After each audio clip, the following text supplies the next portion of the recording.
will call the Monday, July 17th, 2023 Winchester Select Board meeting to order. It is quite early, 5 o'clock.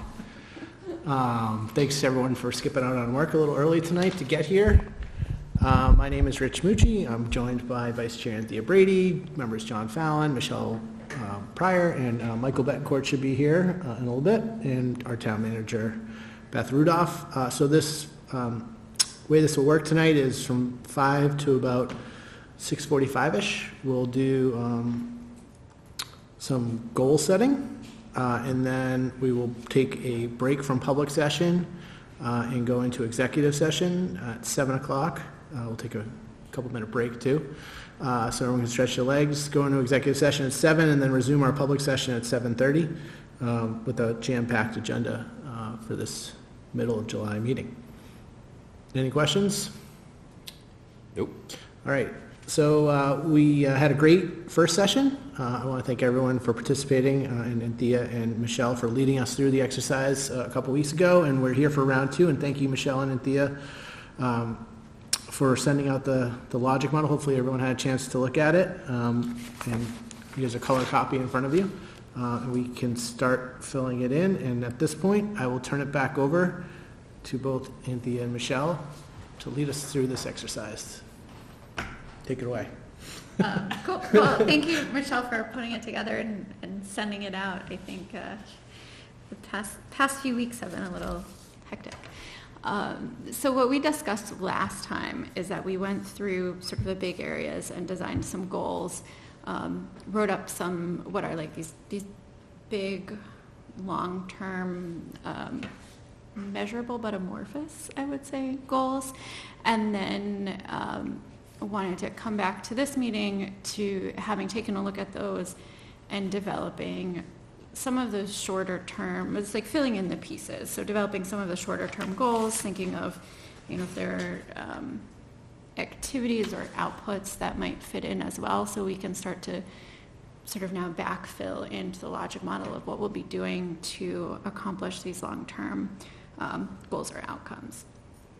So hopefully everyone had a chance to look at them and to kind of come up with some things. I don't have my big special sticky notes. I just came with regular sticky notes today.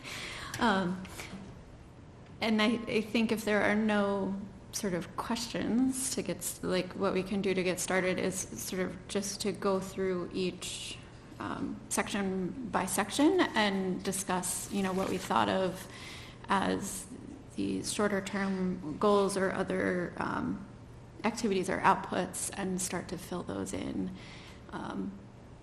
together, sort of brainstorm, fill in, narrow down, potentially reframe. And then I think, Michelle, you may agree, but may not be as emphatic as I am about this. One of the things to consider as we sort of massage language also is how to make something that's sort of measurable. So it's something that we can look at and definitively say we've done it because there's a mark to say something happened or to say this took place three times or whatnot. So also just to be able to do that in the language that we're using and sort of refine them so that we can really say that we're making progress towards things. Yep. So I'm going to attempt to scribe in real time if we agree on language, but it would be helpful, Anthea, if you could take some notes too, just so I don't miss things. And yeah, whether we get to measures of success tonight or not, I think that's absolutely right to sort of benchmark ourselves. We want to make some incremental progress on something. We're moving the needle from where it is to some future state. I think we can potentially leave the who and the what. Although if it's obvious who and what, we should fill that in, but some of the inputs as to town resources or other boards and committees, we could potentially punt to a later date if we understand what we're trying to work toward. So I think tonight's focus is, is the outcome, which is the overarching goal. Does that make sense? What are some of the activities that need to happen? What are some of the short-term outcomes? I think we can just focus on kind of those things. Long-term outcomes could also evolve as things happen or don't happen or take shape in a different way and we have unintended consequences, our long-term outcomes could be very different, and we have to catch up to where we're at. So I'm going to thank Thea she took really great notes, which I tried to then throw into the table. Left the goals, A, B, C, D, E at a kind of high level that we had discussed: community development, governance, climate, fiscal, community. So try to keep it at those high-level topical areas which aligned with the master plan for the town. If you don't like the words, we can always kind of wordsmith. But they tried to they did naturally roll up under some headings, but those headings are probably less important than the thing we're working toward and the way we're going to get there. That's all I would say to that. So do you want to start with the first one? Is one easier to sort of flesh out than others? I'm happy to jump around. Yeah, I'd like to start with goal A. All Oh, right, fine. just dive right in Start here with A. because I have a question Let's do. about this. So the desired outcome, increased collaboration with outside organizations. Is that really the outcome we want, or is that seems to me like a building block for us to get someplace? Could be. So I'm a cause and effect guy. Yes. So Yes, you are. not exactly black and white, but they're sort of related.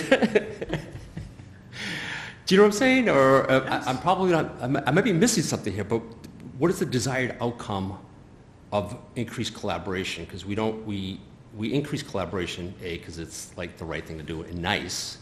But is there an economic benefit? Is there a societal benefit? And what is that? Where are we going with that? And maybe you have a canned answer. You're like, oh, I'm glad you asked me, John. I don't. The goal, which I threw in the short-term outcome column, was residents, boards, committees know better what's going on, right? What are the activities working on? What are the priorities? We're not surprised. So you're right, I think. So this is more I'm a like little a bit of- communications, right? Yes. Yep. It's collaboration sort of through communication and through actually talking and, showing up, giving updates, not being surprised, and being able to potentially work together more effectively. So it is communication and collaboration. If we know what's coming, we can potentially work together in a more collaborative way. But I'm fine with this being the effect and not so much the goal. So if we can figure out how to get there, I'm happy to move it around. That's what I was thinking, John. That's one person's opinion. Yeah, no, I'm down with that, totally. So if you Other want, ways to get there, though. yeah, I mean, if you wanted to reframe for the desired outcome, we're thinking that our sort of outputs and outcomes are that we're increasing collaboration, we're increasing sort of information awareness, that long-term strategic decision-making, opportunities for engagement, like all kind of is leading towards sort of this overall, kind of relating to the governance, like smoother, more efficient operations, not just internal to the town, to sort of town management, but external. So, I guess, so goal A, it says increased collaboration. That's, economic community development, increased collaboration. But I think, to John's point, To what end? yeah. Well, not only that, but I think there should be other, in addition to the collaboration is one thing, but I think, strengthening economic viability in our center, or sustaining our economic viability,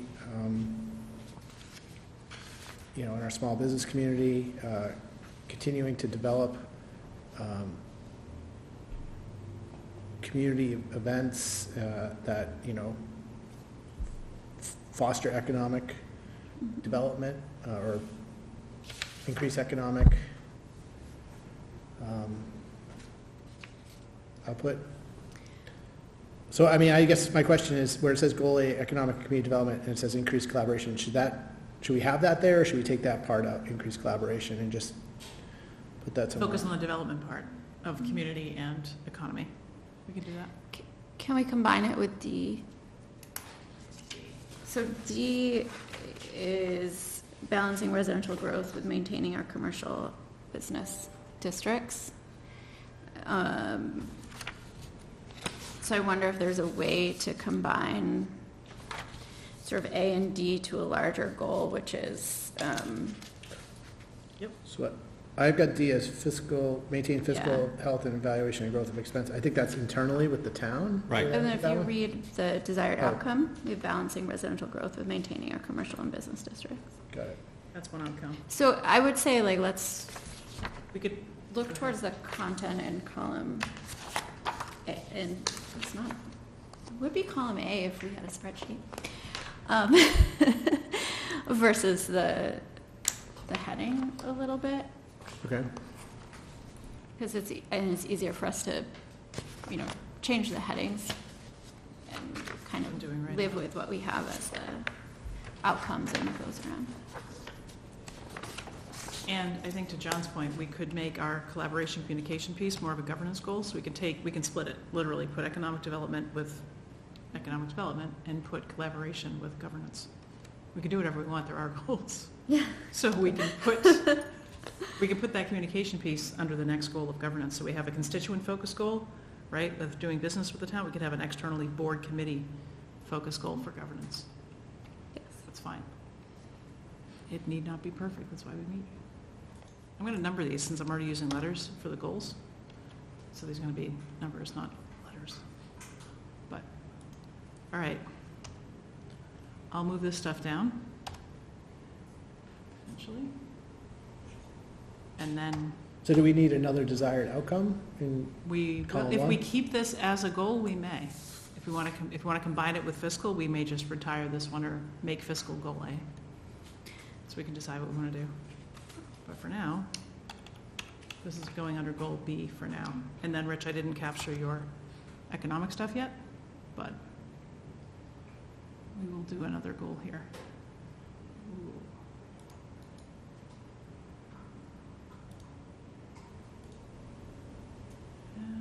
Potentially, where to go?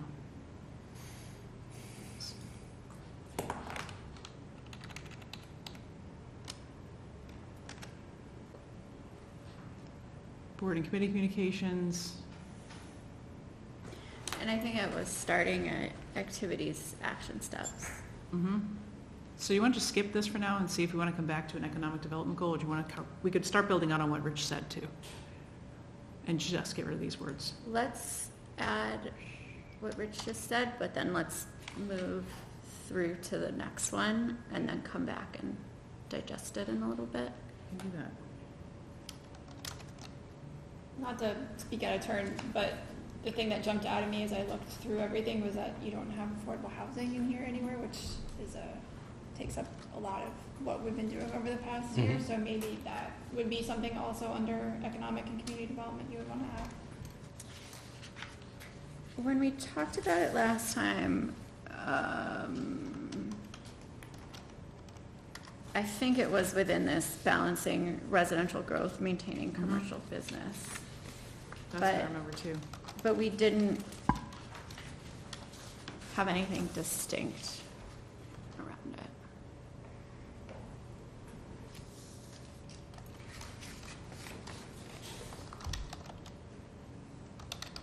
But it could be, I think, in economic community, it may make sense to just have it very explicitly as a goal. I've got to save. Where's the save, Patty, when I click this Command button? S. It goes out to the web. When Where she does it saves it on save? here, where's it Where's actually it going? saved? Does it save on the desktop? It's on the desktop. We can find it later. Okay. We hope. Exactly, we hope. We have it recorded. You could just recreate it later on. Picture of it. Great. It'll be either on the desktop or on my flash drive, but I thought I opened it up on the I think you desktop. did, so, okay. I always strike something on there. The other thing I remembered from our conversation from last month around housing too, Beth, was what was within the select board's purview to do. And that had, that goal has a lot of owners and a lot of sort of champions. So I think we didn't, I don't know, not that we can't come up with a goal, what can the select board affect in that direction, but the overarching thing was not just our board's group to do, so. Not that we can't come back. All right, so Anthony, where do you want to go next? Stay here? Or go now? Let's go to B, but let's maybe put as a placeholder affordable housing under Just A1.2, where it says Yeah, dot, where it dot, says dot, other. other. You want us to do other? Yeah, so potentially affordable housing goal, question mark. Okay. I can type. All right. So this is now, because of course it's governance, so I wrote them all. This is now on a couple of pages. That's all I care about. If you double click in that space, Which one? in that gray space in between the pages, Yep. it will, should, yeah, do that. Boom, merge them. So hopefully you're seeing them all on the same page. So this one, just the role model one, sort of rolls to the next page. It's one specific outcome, but there's 3 goals now. I'm just gonna shrink it so we can get them all there too. Maybe that's too much. I can read C, D, Yep. and is that an L or a 7? Michelle, in the third row, Yes, that starts with board committee chairs, shrink it. that was the activity, so everything should be shifted over to, in the next one down. Wait, this? No, the next one. Oh, This one? yes. You're right.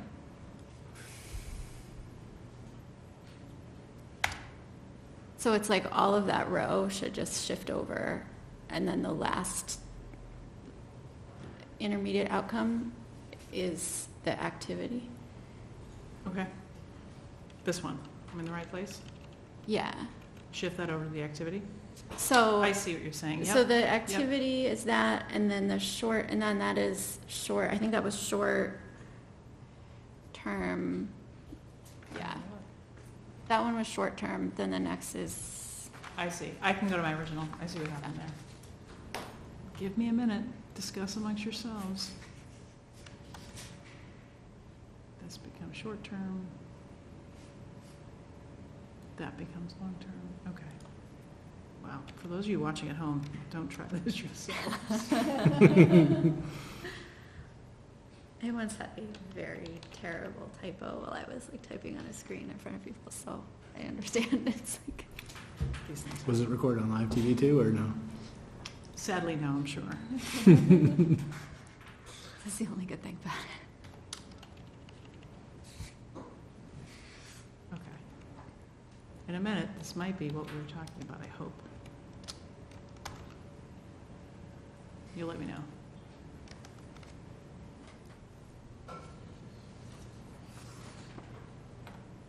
So a couple of activities under collaboration with other town governments. So 2 kind of specific activities, maybe? Oh, wait, Oh, it's wait. the same thing. Ah. Ah.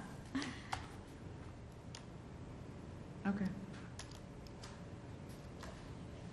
So this was the Jenks thing. Ah, I see what I did there.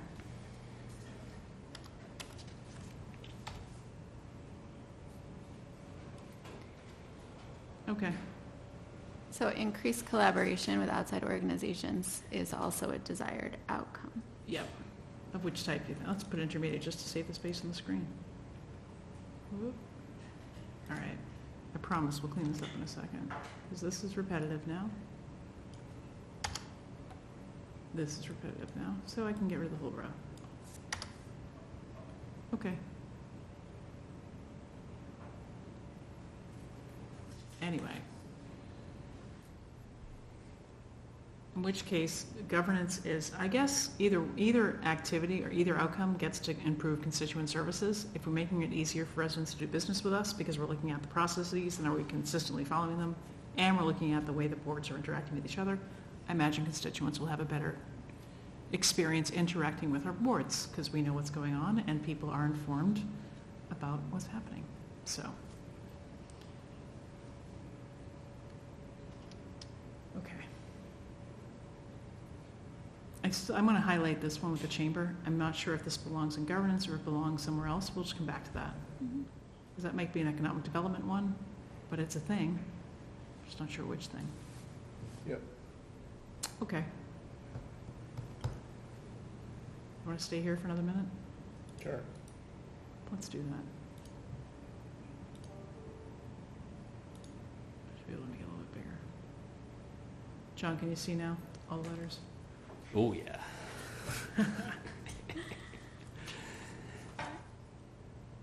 So do we want to start with this, make it easy and predictable with sort of filling in if there are outcomes that people have thought of or outputs? So focus on this row, that's Yeah, what you're saying. focus on this row. Yep. And we can go Outcomes. row. I operate in a row by row manner. We can go row by row, or we can do it in a different way if people were working otherwise. So one output might be like the communication study, or is that Yep. one thing? So I think that's gonna look at social media policy, website, Yes. Yep. which would be kind of in this realm.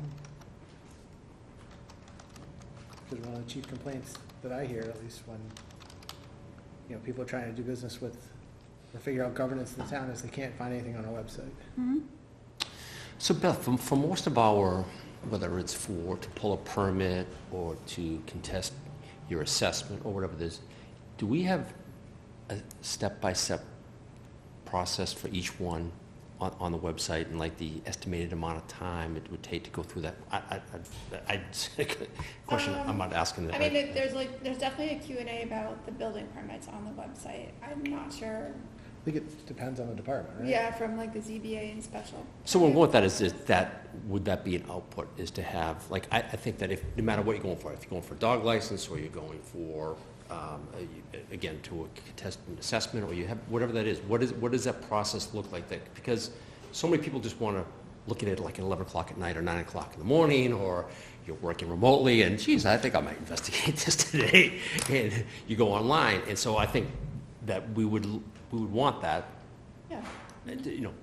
aspirationally, to have a consistent for each part, whether it's the building department or it's water and sewer. Do you know what I'm saying? Yeah, so is it Because kind of like a detailed how-to or? Yes, Resident's exactly. guide on how to interact with town departments? Something like that? Or how to, like, how to get a dog license, or how to. Detailed residence. Okay. Just wanted to restate what I thought you were saying. Uh, Okay. And I do think there's quite a lot of that information. I'm sure there is. Oh, there is, But yeah. I think Yeah. it's worth going through. But just going through for and- each one, Yeah. checking off, like, self-audit, okay, we have Yep. this one, this thing, this item, and this item, that's all. I know Jen and Mary Ellen were just working on a new website for new residents, just to help people, if you're new to town, understand what you need to do. Right, awesome. Processes, see if that reflects what you were saying, John. Does that look kind of close? Yeah. Yeah? So two things that I thought of, I'm just letting you finish your typing. No, I think I'm done, unless, I can always add, but I'm Yeah, gonna so stop. two things that I thought of in terms of outputs were, and this may be sort of to what Jen and Mary Ellen are working on, is that sort of frequently contacted departments or forms are listed in a single, easy-to-find place. So things that we know people access a lot can be in one spot versus sort of mapping across. And then another output, and this is thinking of like sort of bite-sizing, what you just suggested, is internal processes with prior confusion are clarified and documented. So if there are things that, we recognize take a long time, or that there have been sort of repeated feedback about, that's sort of like the jumping off point for. So that second thing you just said, I think is an outcome, not so much an output. Mhm. Let's say it again, because I think it's a good one. Internal processes with prior confusion are clarified and documented. Okay.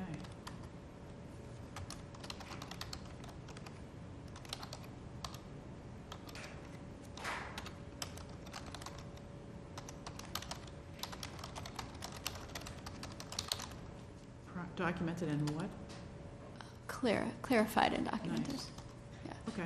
And then the other one was frequently called numbers, FAQs, it was frequently something? It was frequently contacted departments/forms are located in a single, easy-to-find place. Okay.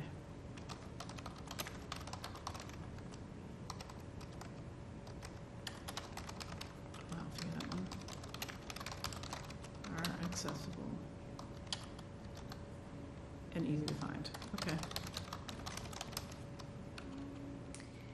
I'll fix that. And I think what you said about like cross-mapping or however you put it, I think that's important. Is cross mapping up here? So maybe putting it in, I don't know if it's short-term or intermediate, but Okay. it's like coming from that communication study website, it's like, sort of See. residents' access is like simple and easy to find on the website. I did not make that sound better. Residents' access to, The town services, yeah. forms, procedures. Mhm. Okay. And I have two other thoughts on this one too. Keep going. So one is also probably in intermediate, intermediate. Sort of X%, X number of services are moved to digital forms and potentially to optional digital forms, but Okay. I Okay. don't, Yeah, we don't have a lot of digital forms, right? What's that? We don't have any digital forms, do we? do you have? Well, the whole online building permit now. Yeah. Yep, yep. Beth, can you pull a report, or can someone pull for you, on utilization of the website? Who's visiting what and how long they're spending there? Maybe you can't get that granular. Jen can get any information we want. Right. Yeah. Cool. It's not earth-shattering. Yeah, no, just be interested to see, like, do we have some seasonality, for example, to who visits the rec department to register their kids and all those kinds of things, and just The so we, Recreation Department's website is Separate. different. They have it's it, a yeah, separate they have their website. own website. But we can, it's linked from our, like, we can see how many people go from our website to To their theirs, website. yes. But yeah, they have their own website. Other one of like long-term probably outcome, is that there's a reduction in or no businesses or individuals provide, I'll say, this needs to be sort of written in the positive, but provide negative feedback on processes or practices involving sort of town forms or processes, bringing to the select board for a resolution. Customer satisfaction has increased. Yes. Strengths-based. that'd be- Yeah. All right. And we'll come up with the other one, which is the reduction of issues coming before the board for resolution, right? I'll fix that too. And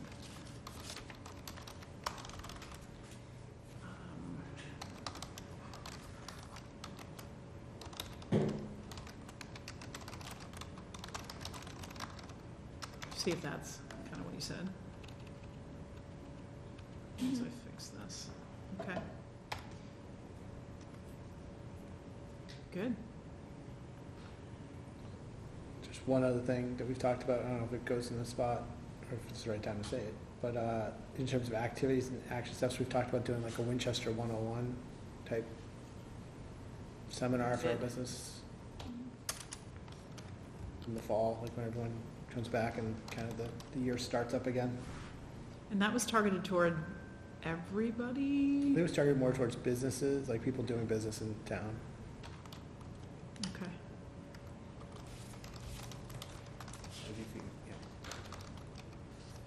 In Every- town, Yep. with the town. I Every December, we do our licenses. You need to apply for your license Yeah. by November. You know, these are the things that you need licenses to do. If you'd like to put a rack of clothing on the street or a sandwich board on the sidewalk, you need to get a permit, things like that. Okay, nice.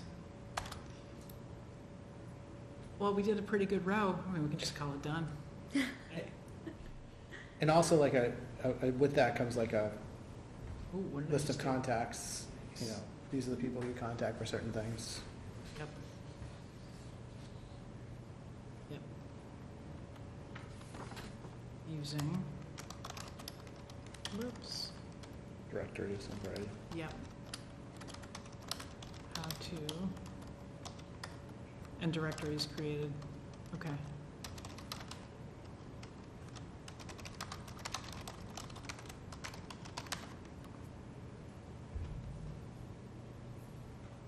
I'm gonna leave it with parentheses up. So you'd use that, you'd use that output to inform that thing? Yep. Okay. All right. Do we want to skip collaboration for now and just jump to a different goal? I'm not trying to. We have a pretty well fleshed out one, and again, if we came out of this with like 2 or 3 goals with some clearly defined action steps, I'm not saying we're gonna be done and like walk out the door, but this one we think we can measure, we think we have some specific outputs for, that's good. We can try to get something that's more concrete. We can keep going in governance, but we may want to jump to, what was the next one? Fostering community and communicating with residents, and the next was growth, so. Goal C is more fun. So happy to skip and come back to the second one. Where do you want to go? That's fine. Want to go to C? I'll go wherever you guys want. Sure. C's fine. Because I think, Rich, when you were talking about communication, I feel like that also could go here too, in community, right? Understand who residents are, how best to communicate with them, could also be, so, oh, nice little typo there, they'll bring. We could repurpose this goal as well. Because we're getting at some of this. This is very specific communication as to how to interact with the town. This other goal in Goal C is slightly broader around understanding what's going on in our town, being welcoming as a town, making resources available to people in town, right? What are health resources, mental health resources, thinking about the safety of our residents. So this one's slightly broader. So the outcome may or may not be the right outcome. I just threw it in there. Yeah, I think this is a good one because it can be pretty broad if we need it to be, and capturing some things, and actually, like even potentially F, the infrastructure, you know, theoretically could fit under that when we're talking about sort of health, safety, well-being. Did anybody have action steps here? Because I'm not sure I did. Other than an output is going to be, I believe, a communication plan, which we're already working toward. So I think it's going to build on something. So how do we come to understand what is important to our residents? Like the Jenks Center, Tom Holland did a really good survey. That was, I actually took the time to fill it out and return it, and that was, so, I don't know what kind of response rate is, but it maybe has to be more, it has to be more active than just emailing someone the survey, because we know how the response is for that, and because I actually think that it is, whether it's, you're asking people at the end cafe, I'm in sales, so I have no hesitation to ask people those types of things, but I think that we can't assume, right, what's important to our residents, and as the type, the nature of our population changes, whether it's demographically or whatever, it's we should understand that. and I'm wondering, go ahead, Rich. I don't know if we ourselves need to come up with surveys, but there's definitely tools out there that Right. community, Yeah. like the youth risk assessment that the hospital does is a good one. The Jenks Center survey, just the ones that pop off my head. I'm sure there's others that are out there. There's, I feel like does FAN do one?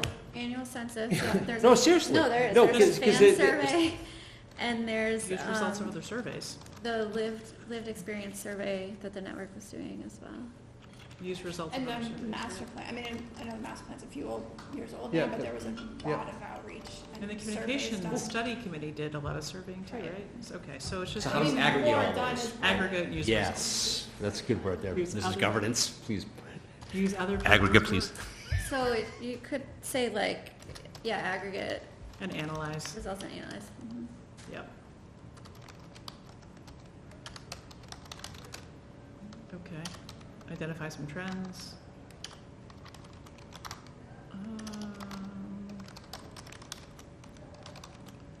Other surveys, such as, the survey's plural, just an S, right? I guess. Yep. Okay. For, And I want to identify some trends or something, right?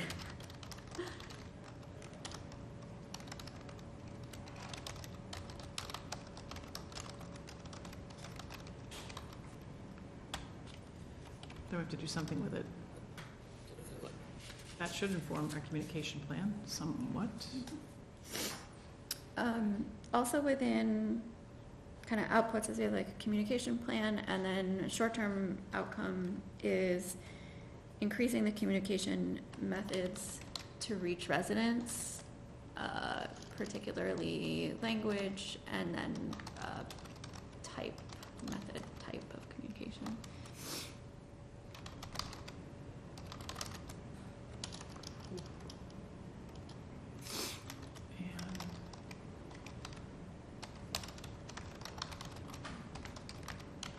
And is it communication types, communication channels, communication methods? Yeah, maybe it's methods.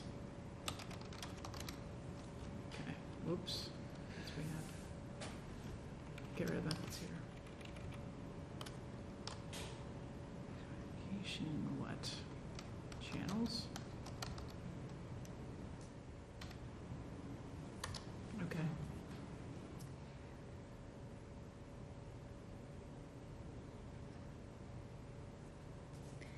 So for long-term outcome, would that be increased level of resident satisfaction with municipal services, for example? Or is that something else? I think it's a good outcome for a few things, right? Which we just have to gather.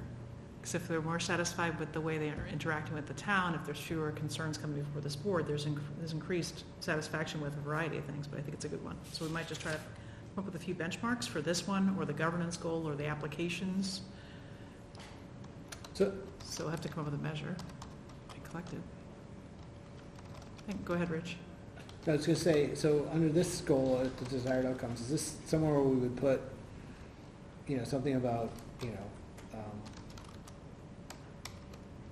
increase opportunities for socialization, or, some of our goals, like we have our Council on Aging, the great work they do with our, that population, or our youth,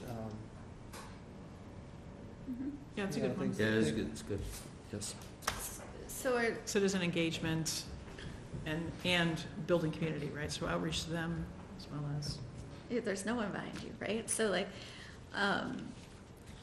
it's like increasing like participation and attendance of residents in town, Yeah. town activities.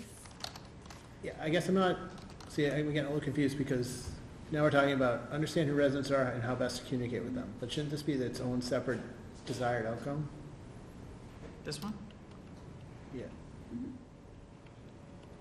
I mean, I'm more, I guess where I'm coming from is, we're looking, this goal is, we're talking about, promotes, trying to build a community that promotes health, mental health, safety, and well-being of residents. So one thing that comes to my mind is, increase opportunities for socialization so that, people aren't isolated, at our at-risk populations, right? Youth, our elderly population, things like that. So I just don't know if this is the proper place for that. I mean, I think it I think is. I'm not sure that I would limit that to participation in town government. I mean, Right, I was just that's about what- to take it out, There's a so. lot more. than- Yep. Yeah. Socialization we can do. I'm gonna take it out. If we want it somewhere, we can put it back. so, and then I think this is where we come in, this is where some of our community partners, such as, Mhm. Chamber, Jenks. yeah, Chamber Jenks, obviously, but Coalition. Coalition for Safer Community, why am I blanking on their coming tonight? The Cultural District, Okay.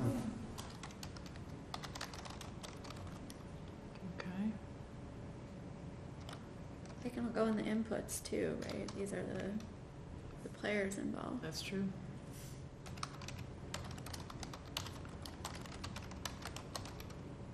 Bring that down here, You should put the Board of Health in there, Yep. for sure. for, because of the mental health aspect of it. I think I would use, not to interrupt you while you're typing, I would use Council on Aging in place of Jenks. Thank you.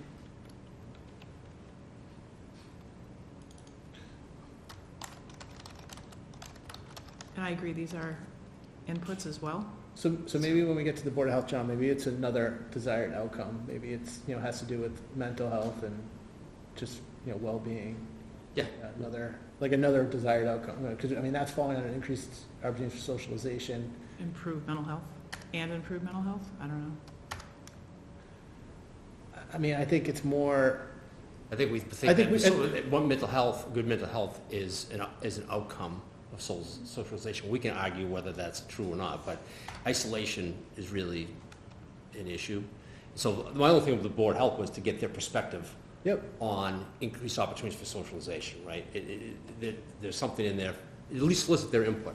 No, Yep. it could be just close up a line item, but I like it. I would like to see a desired outcome in terms of like a specific one for well-being and mental health, whether it's, Do you want that as a That's at all major levels. outcome, or do you want that as more of a short term? I just want to understand which. I'd like it as a desire. So when you say major, is that Yeah. desired That's the outcome? major, yes. Yeah, It's kind of I'd a like major to see goal. it. Okay, But I think That's just me. as a new row. yep. Yeah. Mental health, could you say it again one And more time? I don't know if it's, we have to be realistic, right? Is it providing, information, of services and programming that's out there? Or is it, are we really gonna, or have the capabilities to tackle, a mental health crisis locally in Winchester? I think we have to be, as much as I'd love to do that, I just think we have to be realistic.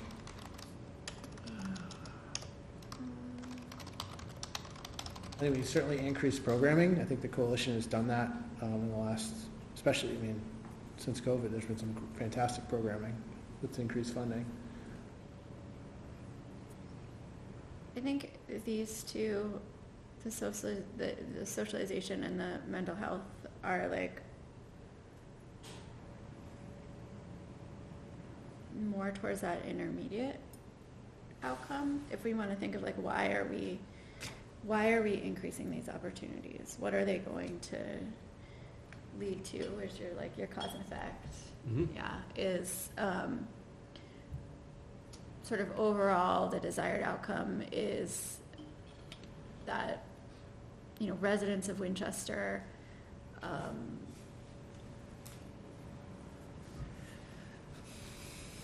We want a healthier community. Yeah, I think they feel supported in their community. Yeah, Yeah. exactly. I like it. and then these two things can be like both kind of sub rows within in a way. Okay. I can move those.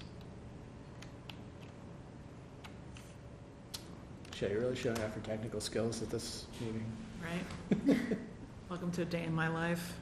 You're a what I facilitator, and you're like, Let's practice. Scribing on screen. At least you're not on Zoom. Just on TV. There's probably some output we need to think about. We can always come back.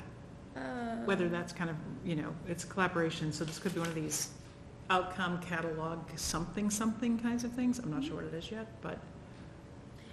Yeah, I think there's, I don't know, do you put the network in there? Do you put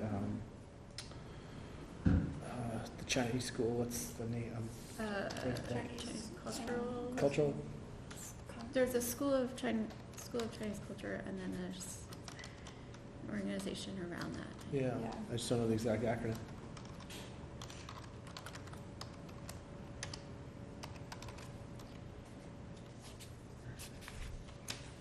Could also put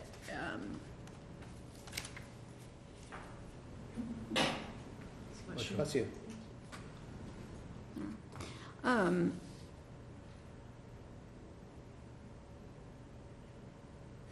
one thought that kind of makes up like an additional, sort of another thread here, or another kind of set is like,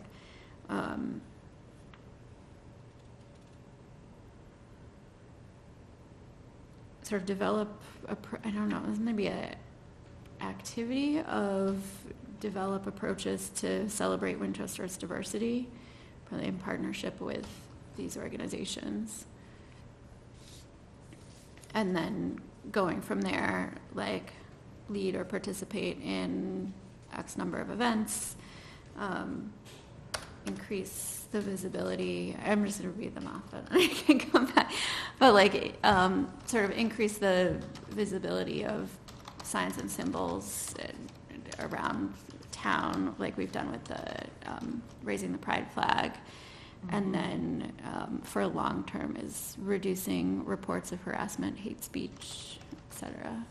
I'm gonna say this, and Moving you're gonna fix it flags. for me, Anthea. Yeah, But I'm gonna try to get the concept, yeah. and then you're gonna tell me what the word is that I'm missing. Because I think we work with others, we participate in it, I don't know that we own it, but participate in opportunities to celebrate, or create opportunities to celebrate, or create something. So whether it's opportunities, which are sort of forums and events, right? Another output could be, this is who we are, kind of like Winchester 101. Come and see, it's all of our other sort of ethnic, cultural, diverse other things that we have going on. So that could be an output. I don't know what to call it, but it's something. But it's a celebrate Winchester diversity. Blank. Yeah, it also could be like, what is I'm blanking on it. Like human rights statement, so it's just like, reiteration, reposting of the Winchester's human rights statement, kind of like intentional sharing and displays of materials. I think another thing is just trying to have our elected and appointed boards and committees be more reflective of the population as a whole in the community. I don't know if that's like Outcome. the League of Women Voters or Oh, I like it. Maybe we'll make it short term, we'll see. It seems kind of long-termish, but we shouldn't wait for long-term, but let's make it short-term and see how we do. Our boards and committees. 2 E's. Better.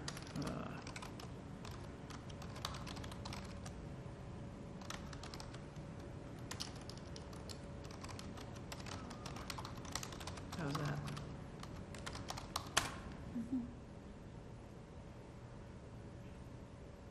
Yeah, better.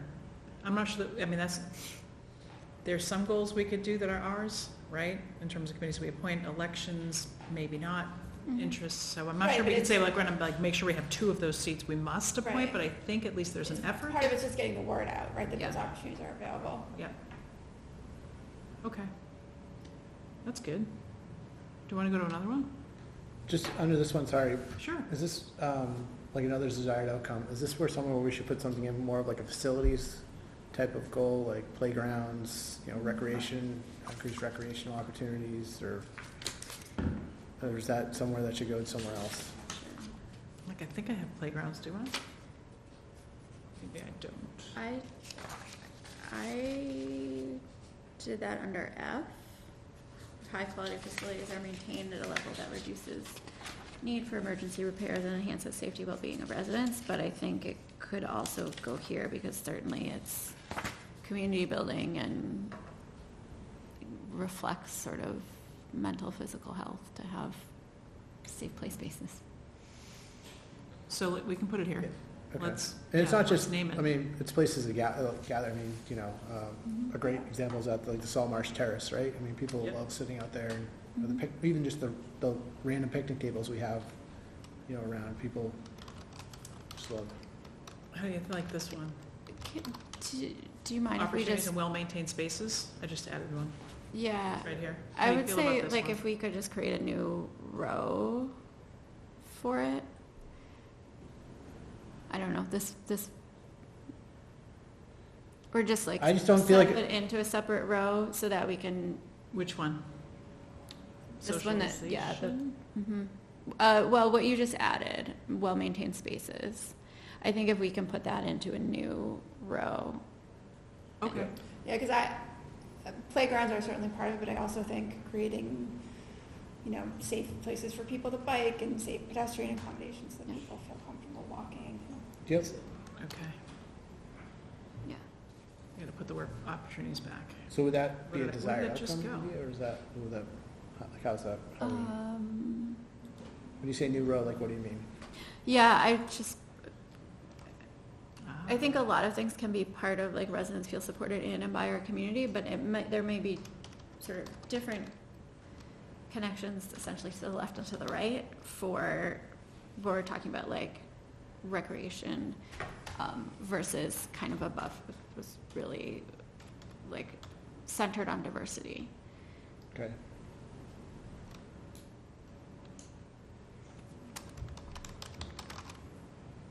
Oh, please. I need a space in my.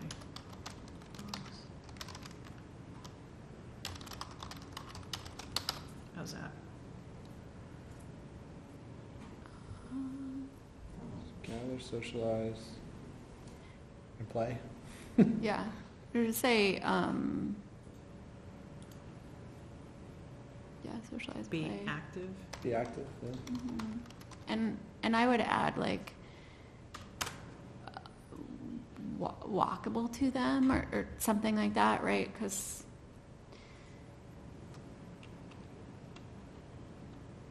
well maintained. But I think it's also,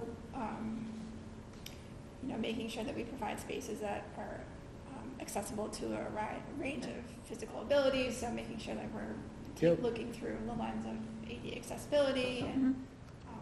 I can add accessible, if I can spell. I'll get it in there. I think that's right.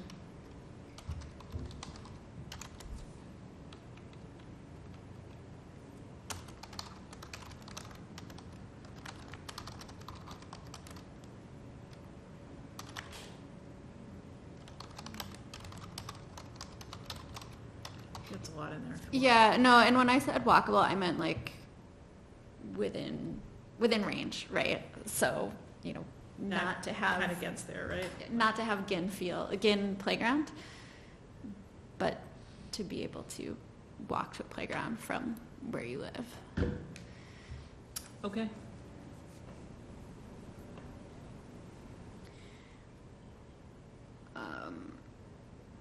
I don't know, another one sort of related, but might go back down to this infrastructure. Actually, yes, go to infrastructure. Infrastructure. What about, sorry, F. oh, go ahead, are you going? Sorry. Save it. I was just gonna say in goal C, just safety. I mean, we kind of gloss over it, but, do we need a desired outcome? I mean, police, fire, DPW, like a desired outcome in terms of just regular safety? Or is that, I mean, do you think it falls into that residents feel supported in and by our community? Supported and safe. maybe you want to say residents and visitors? Yeah, We 'cause can that- do feel supported and safe, right? yeah, because it does say residents, employees, and visitors to Winchester. What am I doing wrong there?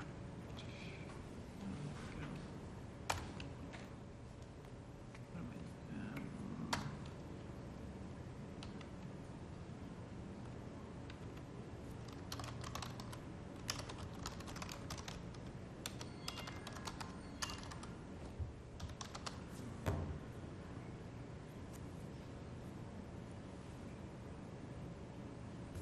Sorry, Michelle, do you want to add employees too, or no?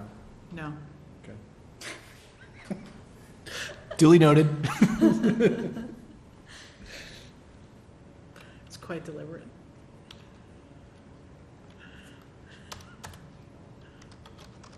We'll even put them ahead of visitors. Okay.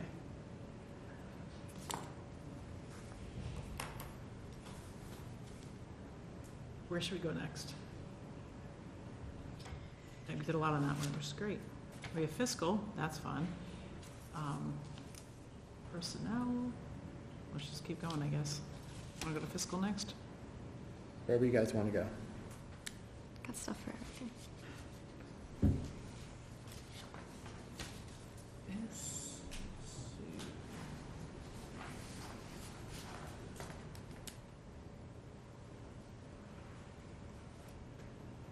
Hold on. We can go to fiscal, it's fine. No, I think that's right. I think somehow I lost the thought that we had right at the top of the meeting around the economic viability, economic development, sustaining small business. I read that somewhere. I think I probably just blew it away some time along the way. But I think we thought it could fall under here around smart growth, Mhm. right? So I'm going to say it again. And it might be an outcome. I'm just going to type it up as Rich said it and try to remember what he said. And we'll decide if it belongs here or it doesn't, but at least I'll write it again.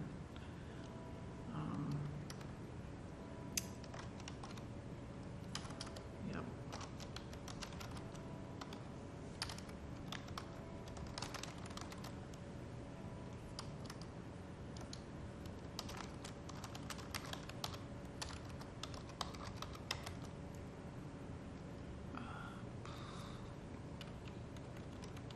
Economic development is, let me try this.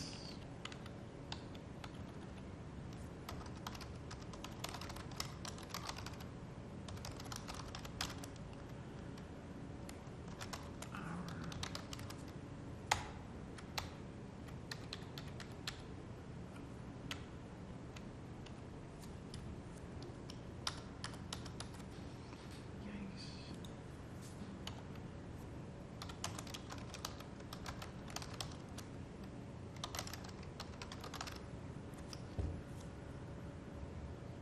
That's kind of the concept you had, Rich. We can always Yep. tweak it some.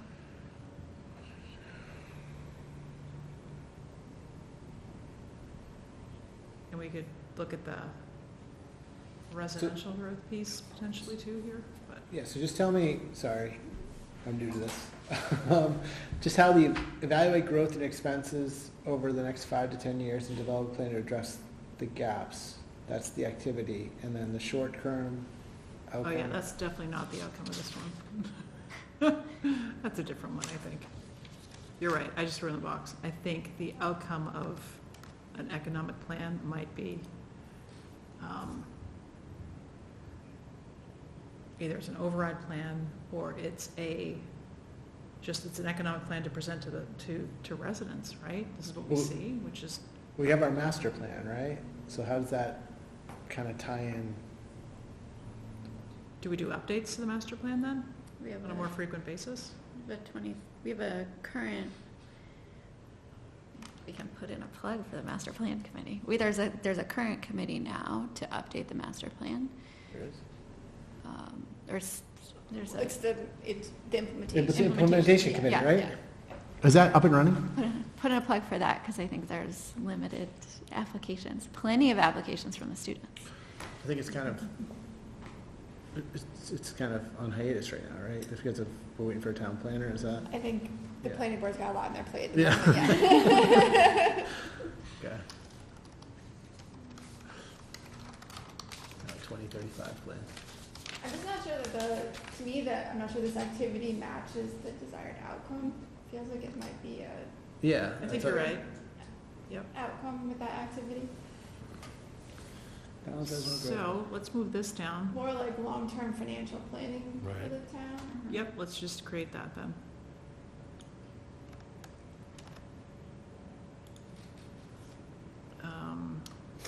Do we have a problem balancing residential growth with maintaining our commercial business districts? They're like two separate things. Like, I would think that residential growth, unless we are moving businesses out and putting residential housing there, would be complementary. They wouldn't necessarily be in conflict with each other. So I'm just trying to Well, I figure out, like, think- is there a balancing? Where they're in conflict, where I see conflict, is when we take properties that are commercial and business and flip them to residential and thereby shrink our commercial base. So I think. Right, that's what I asked. So Yeah. are we Is seeing? that a real, is that is a problem? Is that I an issue? didn't think that was a Well, I mean, we've thing. done it on Main Street. There's potentially, thought to do it on Cross Street. we took Washington Well, and the neighbors Swanton. didn't want it. So, I mean, there's 10 years of court case to say, hey, we don't want that. But in our you know, neighborhood. to use your example of Washington Swanton, you know, that development brings 6,000 square feet of commercial space back. Right, So, so it does take, so I'm just thinking, we rezoned some in North Main, there's potentially some concern about some cross streets. So there is some balance, which is either, if, I mean, for every net one that you lose, are you creating a net new Yeah. somewhere else in town, Right. right? There is some balance about not necessarily diminishing, but trying to keep, I mean, it's, what is it, 8% of our tax base is commercial? That's high. 90, actually. 99. it would be real high. I thought it was like 3. 91, Yeah. is it that? I think it's okay. like 3%, right? So there you go, so So I guess the that's balance the is to not go question. from 3 to 2 to 1. Do you you just wanna want increase? to balance it, or are you looking to increase it? Maintain and potentially increase commercial. I think I'd be good with maintain our solid 3. I thought it was 5. But so, I guess when I look at this, I think of two different things. I think of the businesses here, and then the business over in the pit, or also known as Holton Street. Right. And it's not the fact that they're creating jobs, although we're glad they create jobs, it's the tax revenue. So one is a quality of life down here, another one is reducing the tax burden on the residents, via the commercial tax base. So that's, to me, the two different types of, that's where I'm going with that, Yeah, absolutely. black and white. And I think you know. one of, You're right. I think that's where we have to determine whether that falls under the economic and community development overarching goal or the fiscal goal. Like potentially maintaining or expanding your commercial tax base is a fiscal goal.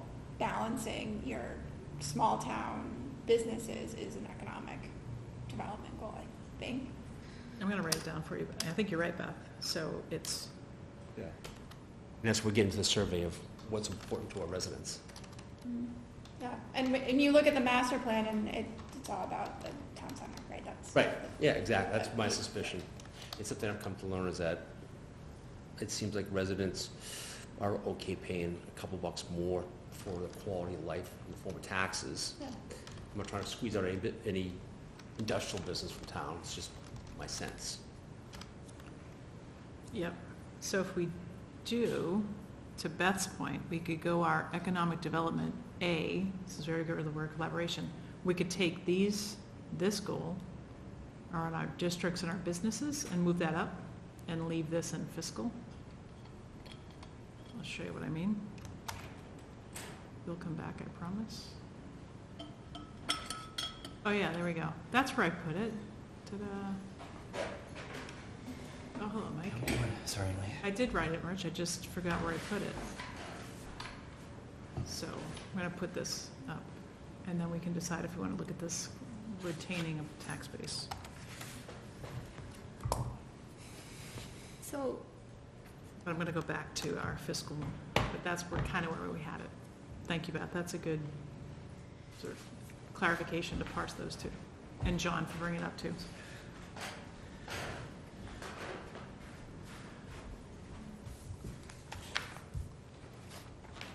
so I think I have some thoughts that go Oh, probably back up to the Okay. economic All right, piece. sure. Whoops, here we go.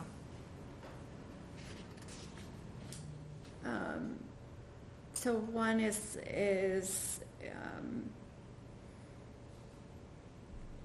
I don't know if it's partnering with the planning board, but sort of some sort of deeper understanding of what the planning board's activities around Holton and North Main and the MBTA zoning piece. And then in terms of sort of businesses, maybe as a short-term or intermediate, is understand and promote factors that encourage being a commercial business in Winchester. So like, and that's maybe a like collaboration with the chamber about what can be said of like, what are the benefits to being a business in Winchester Center or elsewhere in Winchester, and what are some of those sort of things so that it can be like advertised in a way that it's encouraging business activity, businesses being here. just, that might not be right, but if we did Winchester 101, how to be a business, why is it good to be a business potentially? Yeah, it's almost like, it's more of like attracting businesses, so it's less towards like, here are our current businesses and here's what they need to know about licenses and why it's good for them to be here, but it's like, So that's a pitch. yeah. That's the activity, okay.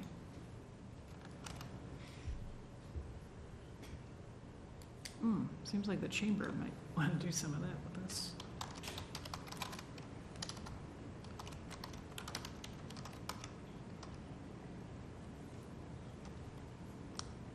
So this is define why, right? And then the output might be the pitch, I don't know. Okay. And you had another concept there too, Anthea, which, Yes, around the planning board activities on North Main, Holton, Yes. MBTA zoning, sort of all of those that is are. that, yeah, so is that the activity to better understand it, or is it to wait for them to get the plan and consume it? I'm just trying to, I'm curious what we're thinking we I want think to that might be more under your fiscal goal, Mhm. do. Okay. is understanding. The I think they're impacts? looking at rezoning parts of the whole Cross Street area to encourage more commercial development. So, this is evaluate them. Evaluate the impact? Or understand the planning board's initiatives, right, Mhm. surrounding rezoning Understand. activity.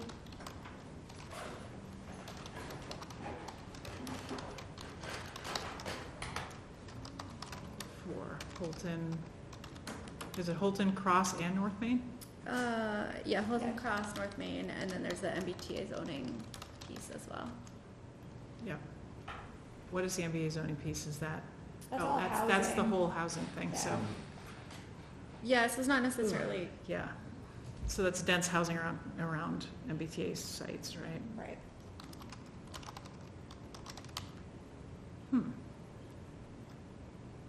Well, we can put this up in the first one, under the affordable housing goals, since that's where it needs to be developed, right? No, that's, the Holton Cross North Main Street is the commercial piece Right. of it, and then the MBTA rezoning Right, is. Is the housing, It's not really affordable housing. but it's just housing. housing, yeah, which in a sense is sometimes, let's say, Okay, increasing so, housing.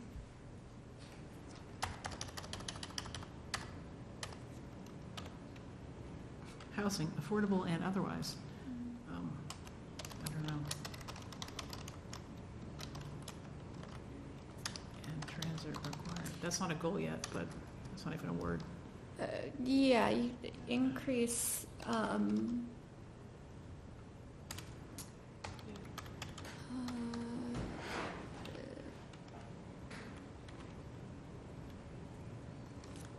availability of how, yeah, transit oriented.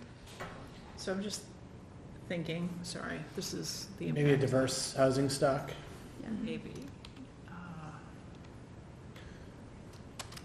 And then, yeah, me too, something.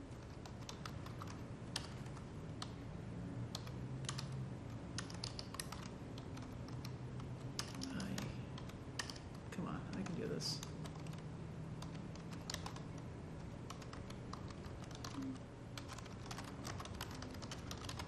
So I guess, to my mind, the question is whether you want to understand the impacts or you want to, like, Do stuff. to partner with the planning board. That's what I was gonna to say, is get like, that how much are we- zoning to spring town meeting 2024, because that's the trajectory they're currently on.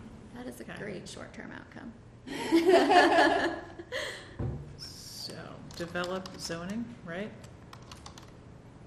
For Springtown meeting 2024? That complies with? Yes. Okay.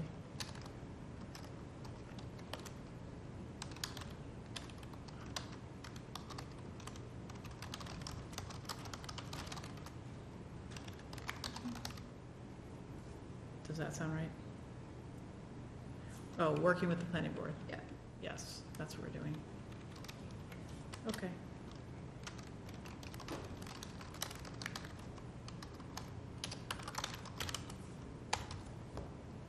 I mean, short-term outcomes here, I mean, I know it's kind of self-evident, but, kind of finish the projects we've started at Washington Swan, Waterfield.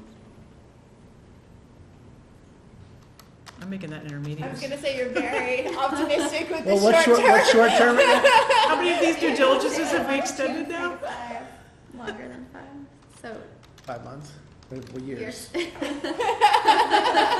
Years. Yeah, we thought like 6 to 12, 12 to 24, 24 plus, right? So I think intermediate sounds good. All right, Just hopeful. that's you. All right, where do you want to go next? Back to fiscal? Sorry, Michelle, can you scroll up a little bit? What's the, This is the very, very beginning, yeah, so you want to go economic down? community development. So we've got housing. Yeah, this isn't a goal, this is just random words from Michelle right now. So do we want to put as like something very specific towards long-term of like percentage of affordable housing? Well, I think one of the short-term outcome is updating our housing production plan, and Yeah. that long-term goal will fall out of that conversation, I think. Do you think that's a 12-month or a 12 to 24-month, the housing production plan? That is, hopefully we'll have something submitted to DHCD by February of 2024. Then definitely, okay. And do we work on that with the planning board? Edinburgh, yeah.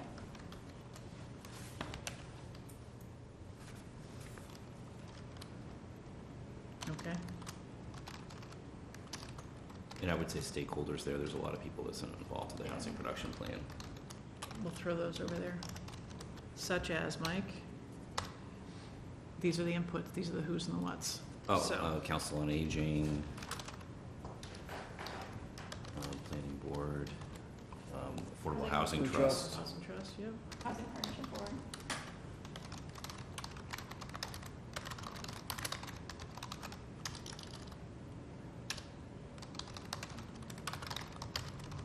Others, okay. BTA. That'd be great. Okay.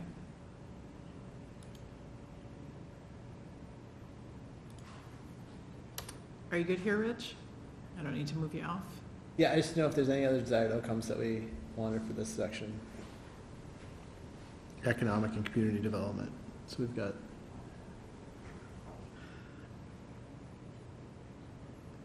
It's fine. So the first desired outcome is very focused on small businesses. Do we want to, Just business in general. yeah, Yeah. Done. Looks good to me. Okay. So we were down in fiscal, dealing with things like maintaining a commercial tax base, and having a long-term economic plan, which was here.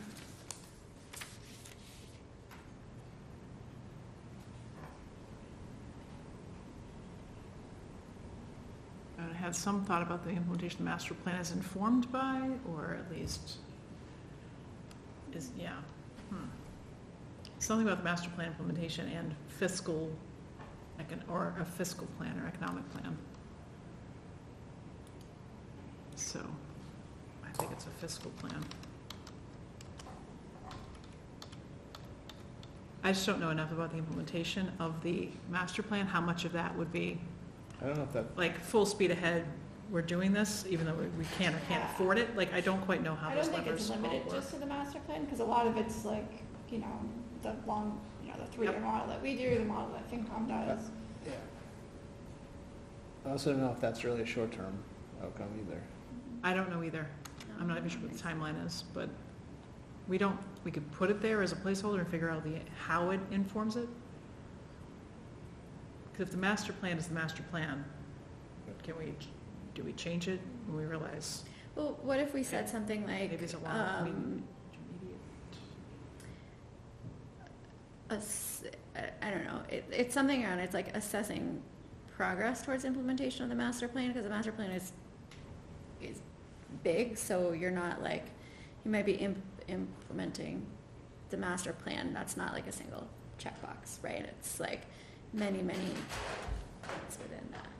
Yeah, I think communication of the master plan, achievements and objectives, because I think people forget that it's there, and then everyone says, oh yeah, also, this was said in the master plan, it's not just stuff that we're doing, right? So, there's a lot of time and effort put into that, in community outreach. So what if we say like, incorporate master plan objectives into fiscal plan? So that there's As an a activity? connection, right? Yeah, as an activity, so that those two things are not in isolation, but using the master Okay. plan to.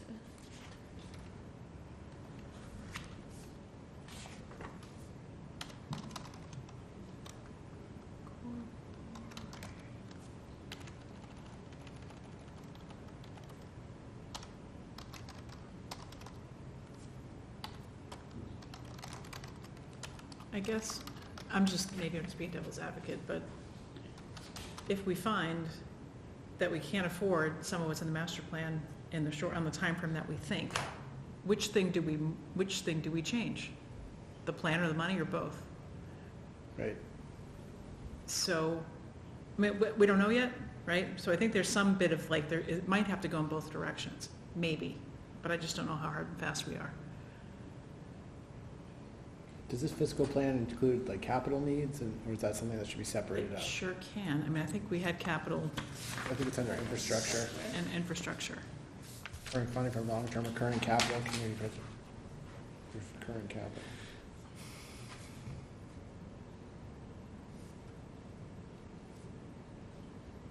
In the same way that kind of governance and community were linked, infrastructure and fiscal can be linked.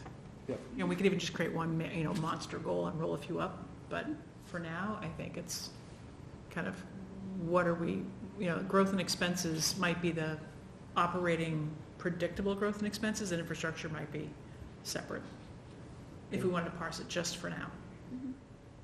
Not saying we do, but For one of the outputs, do you want to be maintaining town's AAA bond rating?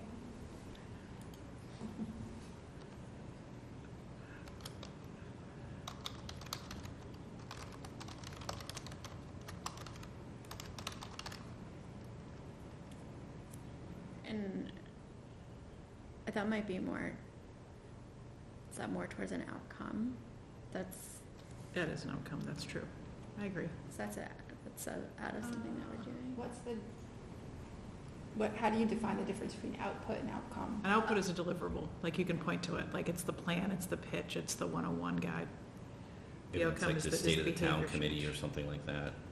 Yeah, it's a thing you can point to, it's like the master plan, it's the thing. The outcome is what's changed or maintained as a result of potentially the thing. It's a good definition there, Beth, right? Very scientific. Product. It's a product, Yes. yes, there it is. Word that escapes me. I think deliverable. Deliverable, product, Yeah. yeah. No, I like product better. So maybe, Product I slash assume you want deliverable. that to be a short, intermediate, and long-term goal Right. across the board. Yes.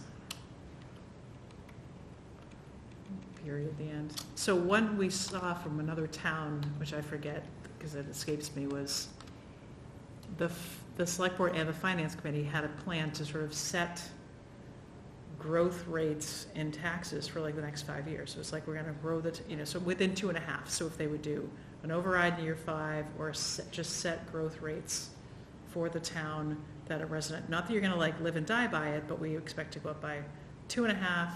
We expect to do debt exclusion. Debt exclusion gets, I think, to infrastructure, but you could look and see your tax bill's impact over the next 5 years based on this, potentially. So we're gonna set the rate of growth of the taxes that we can for commercial and residential, and we can show people what that looks like. And we could just say it's 2.5% period, but you could at least show that impact for the resident as well. And whether we would ever do less than 2.5, can't imagine, when we think we need to do more.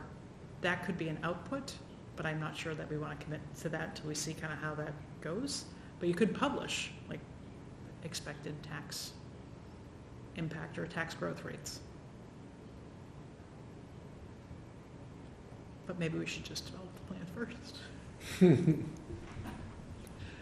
Okay, I don't, actually, I would say this doesn't go in developing a fiscal plan for the town because of the time frame, but something in a short-term outcome within this fiscal goal would be use of the ARPA funds. okay, as an output, maybe. ARPA expenditure plan, Yeah. how's that? That just rolls right off the tongue, doesn't it?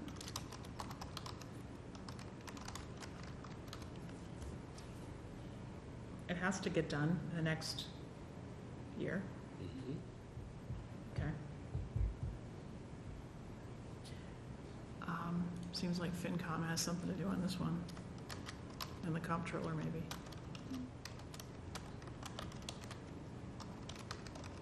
Okay, Yeah, I think I mentioned to the State of the Town Committee too, I think is, just, Yeah. that's not just FinCom or not. Yeah, State of the Town, I think the school committee.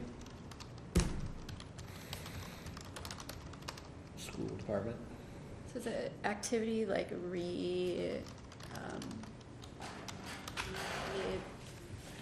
recreating State of the Town Committee? Or do we need to, oh yeah, do we reappointing? have a State of the Town Committee? We do not right now. Okay, so that would be an activity then. Resurrect, So- reconstitute. I mean, I think like, correct me if reconstitute. I'm wrong, but the State of the Town Committee was used when we did the override 4 or 5 years ago, right? It was started then, but it was meant or intended to be, long-term planning, not just for an override, but it was to manage the, structural deficits. So, I mean, I think that's,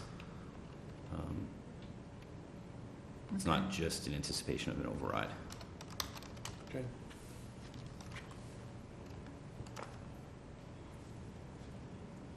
Let's get some volunteers.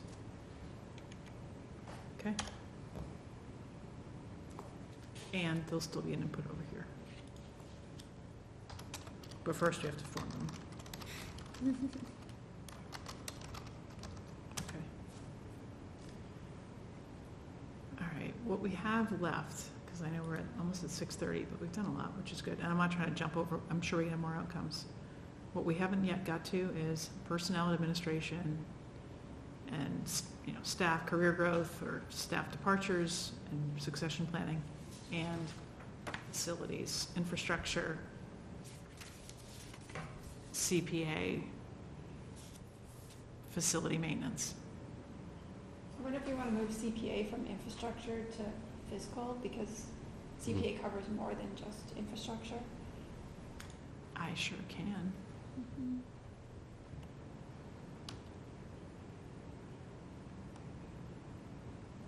I would. So, Michelle, do you want to leave the recurring funding for long-term recurring capital and just take out the Community Preservation Act part? I actually think the CPA falls under multiple goals, like Yeah. affordable housing, Okay. economic development, the safety, like walkable community, the ADA, the recreation element, so maybe it's more of a short-term outcome for some of those. So yes, I agree. I think we first need to, the activity there was get it passed to some degree, right? Yep. Yeah. So maybe it needs to be fiscal to start with, and then it becomes a lever or an input for other things, but first we have to have it. Okay, let me drop it in here then, in fiscal. Do I used to have a row? No, I need a new row. Okay.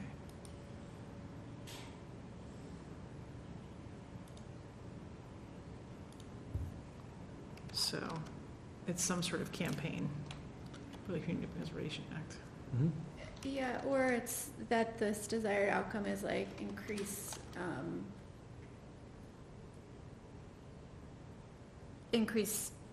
revenue sources for such and such, and then specifically that's the Okay, CPA. I like that. And that is this.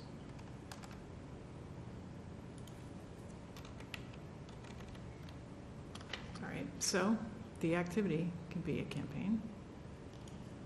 And the goal can be pursue additional funding sources for town, whatever, for the town, okay. Maybe reoccurring funding. So, Mhm.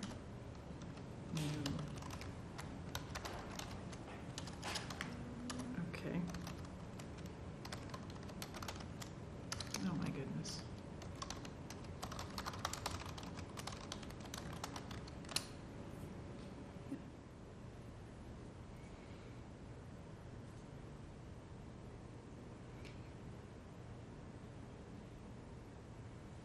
I'm gonna go back down to infrastructure, because I think that's kind of where I just pulled it out of here, so now infrastructure is focused on well-maintained facilities that reduce the need for emergency repairs. We still have a recurring funding for long-term capital. So do you want to stay here, or do you want to go with personnel and administration? Whatever, thanks. Why don't we go to infrastructure, since we're already in a bit of that mindset? It's fine. So I think we talked about a replacement schedule or some capital asset planning model. I don't think I made that up from the last time. That's true. Yeah, so short-term That's true. outcome is updating the VFA Up- software. VFA, Yep, all capital, yep. okay. There's another, okay, so actually the output is also, the output is a Maybe that's replacement schedule too, right? So first we Maybe have to that's an create output, not a outcome. I'm confusing the outputs and the outcomes, I apologize. Product. Yeah, Yes. the outcome is like, what happens as a result of that? Yeah, I was gonna say of that, us I think updating it? it's the capital asset expenditures looking out, so that's how you would budget based off that, well, I would suspect. Or, Yep. you know, right, that's, the capital planning committee would use that. They have a defined budget source? I don't know. Capital Well, expenses are I predictable, guess that are, update VFA software, I mean, that would be the action, I mean, the output. yeah, Unless it would be a, updated, capital management plan would be the output. I agree with that too. So the replacement schedule could be both the output and the activity, right? I mean, like, this could be Yeah. what we need to do and the thing we create, Yeah, right? right. So I'll put it in both. Because it first has to come before this.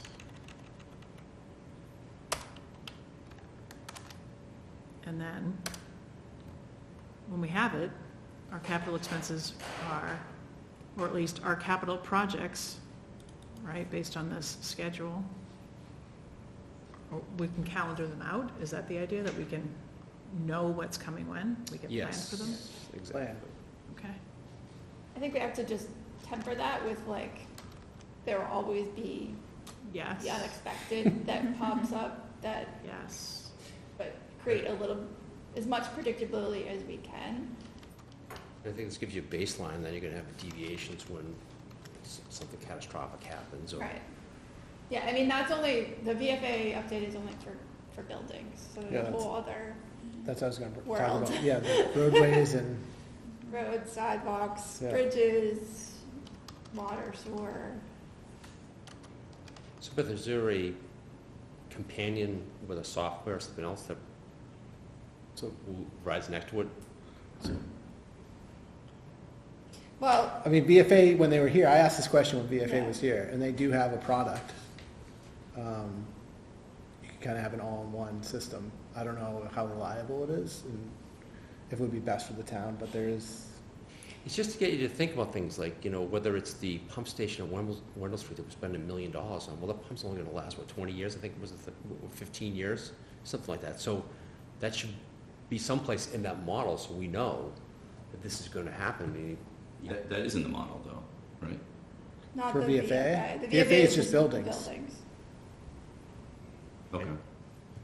think about all the But different to your- injector systems around town. but to your point, I mean, yeah, there's, it'd be great to develop something that encompasses the VFA and more of a global picture. But if they have it, we can bolt it on. I think those are additional conversations we need to, I don't know how reliable it is. And I'm not sure how focused that other part of the business is on municipal infrastructure. I think it's Right.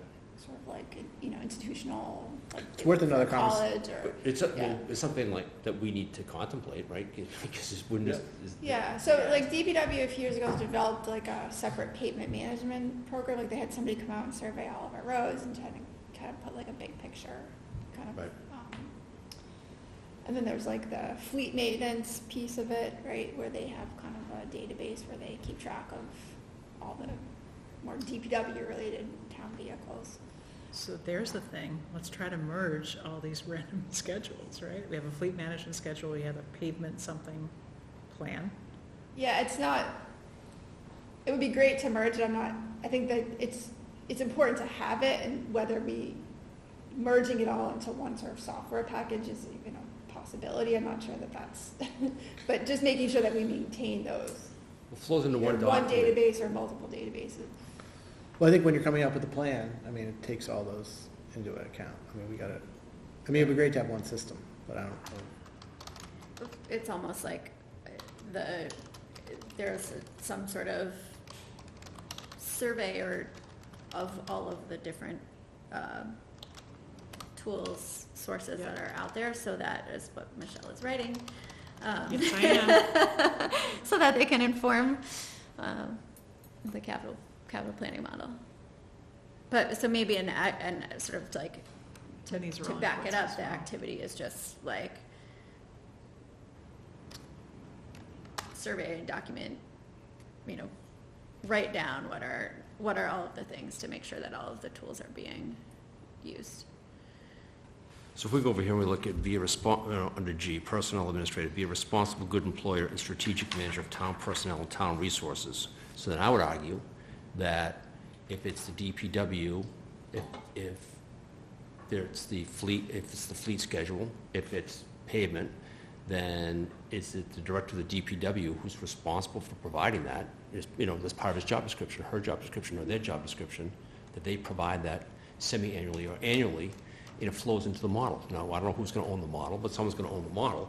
So then capital planning and others. So when we go to town meeting, we have a plan.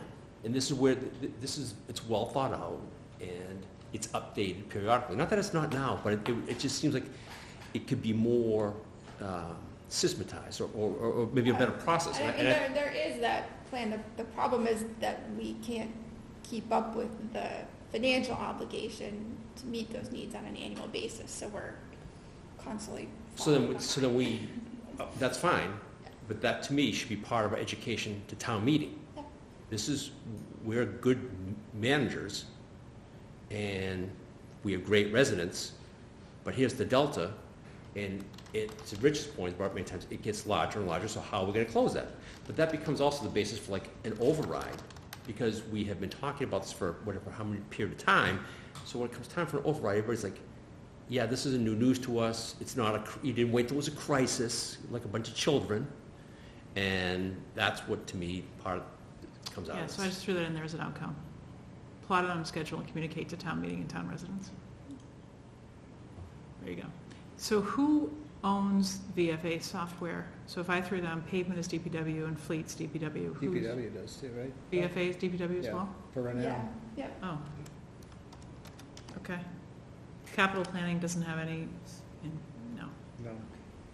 I think also just investing in the VFA long-term, I mean, the problem with the VFA is that it gets out of date pretty quickly, and the numbers for our long-term planning then don't become useful anymore, right? So, You just say So by I think software update every year. When we Yeah, did that, they're doing the update, I think they built in a yearly cost to maintain it going forward. Yeah, right? so In the budget that we have. Pay we're the paying for relicensing a of big fee. update, right, to take us from 5 years ago to today. And then we need to build into our operating budget enough money so that they're coming out on an annual basis to update information based on projects that were done, or new buildings that came online, or new, HVAC system, or whatever it is. So we would imagine, maybe next year it's not a huge cost to do that, but the year after, when Lynch comes online, it may be a Yeah. bigger expense to do that. Okay, so I'm gonna update the municipal budget. The VFA presentation was very fascinating. Something that, you know, is definitely a useful tool if used correctly. And, you know, I think everyone that was here, Capital, School Committee, See, but this is where. Finance Committee was all very Right, so impressed. Finance Committee, like, you need more money for personnel services in order to make this happen because it's an increased burden. I think that Finance Committee would be like, well, that makes sense to us because it's gonna allow us to plan better. Sure. Yeah, I mean, I think that the VFA as a tool is helpful for us. I mean, but it's the, you know, strategic prioritization around the investment, right? Because the VFA is going to come back and say, you've got, you know, $200 million of projects in the next 5 years that need to be done, right? So it's not going to be necessarily tenable, but, you know, it's on our job to communicate that prioritization, which in the capital side, the charge is health and safety focus, right? So I think that's what we have to communicate to residents as well, that there are things that may not be cool that we have to do, like, you know, the Lake Street Bridge, but they're necessary, right? So. Okay. So I created a space for the budget to make sure that that's kind of a thing. Talked about communicating it, not just scheduling, but communicating what's there. Okay. I don't know if we need to, there's more inputs on who here, but we can try to get personnel in before we have to break. I have one intermediate outcome, For high-quality facilities. infrastructure, got it? Mm-hmm. Okay, Um, fire away. Children have safe access to walk to bike to schools with improvements to intersections at all schools. You're just gonna come over here and type all that yourself. I can't read it, so it's not gonna help you. Schools or crossings near schools.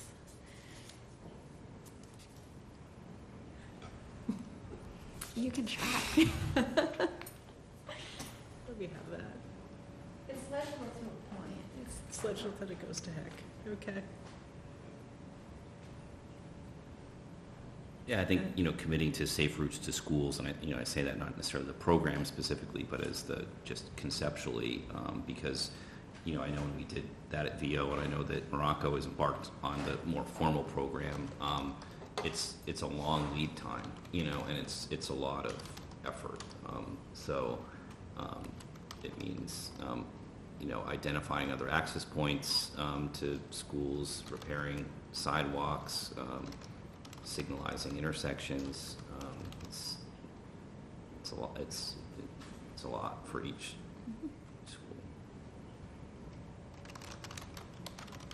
I totally wasn't listening to you, but if you want to repeat it in a minute, I'll try to. I don't know if I write can it down. repeat it. I was just thinking it I'm loud. trying to like, But just you noting just- that. I think Safe safer routes to to school is fine.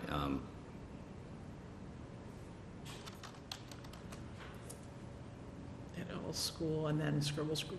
Yep, yeah, scribble. Okay.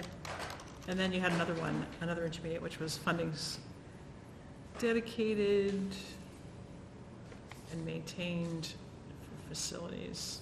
It's very For broad. facility I maintenance. think we've probably, Well, I think that can just be down here too. If we figure out what it is, we can do here. Okay. I was able to translate your handwriting, so that's good. Okay.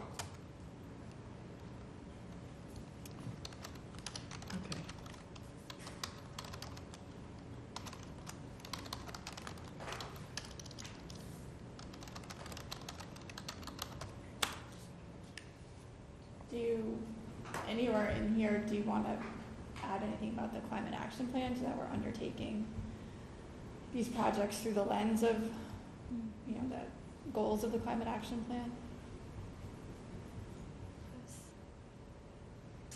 Does that go up to, so, do we do in like long-term outcomes that new, sort of new facilities, because is it, like new facilities and buildings are in line with climate action plan? Yeah. yeah, And it's also probably an activity that making sure as we're just making decisions in the shorter Mhm. term, that those are being evaluated. Yeah, involving our sustainability director in the climate action Mhm. plan.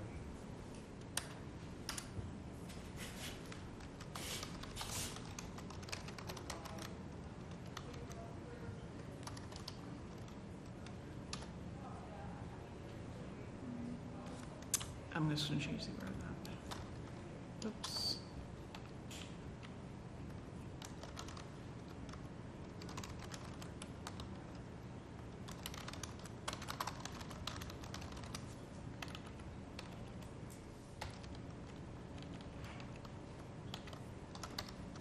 How's that? I would say capital projects instead of new projects. Thank you, that works. If I can get my hands in the right place on the keyboard. And that's an input as well.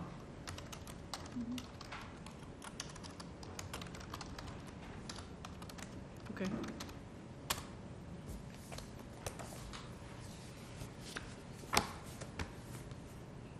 Oh, I saw it saved there for the first time. All right.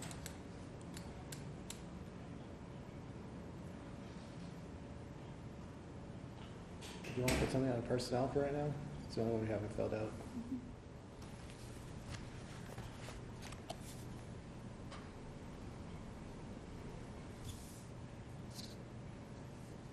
This could be an activity or an output, I'm not sure, it's me, I don't need to be right, but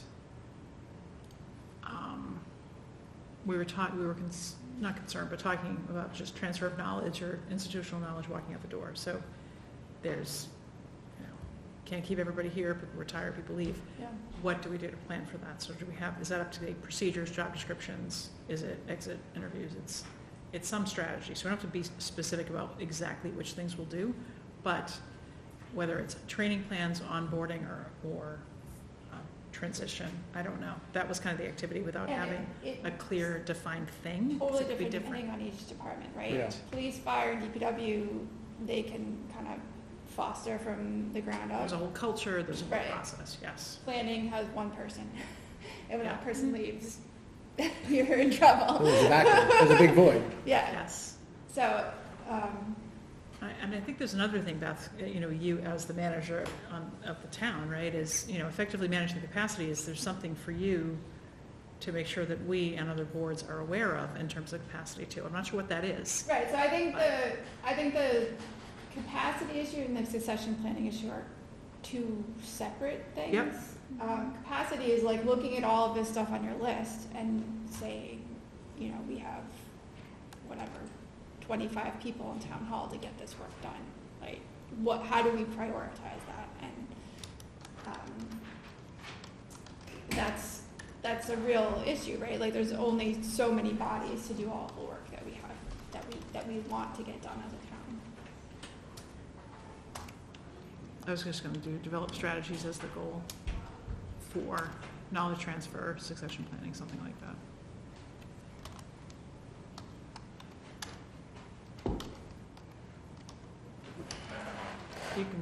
Let's rewrite this one. So Beth, is there anything, I can go back to the managing capacity. Do you want to have an activity there or an output or? I think it's just working with boards and committees to prioritize. Some of it is driven by what comes from the select board or from various boards and committees that we work with, and some of it is, like in the engineering department, it's based on what comes in as a building permit, right? We can't control that. We just have to keep up with as many subdivisions and building permits and special permits as get submitted to the town.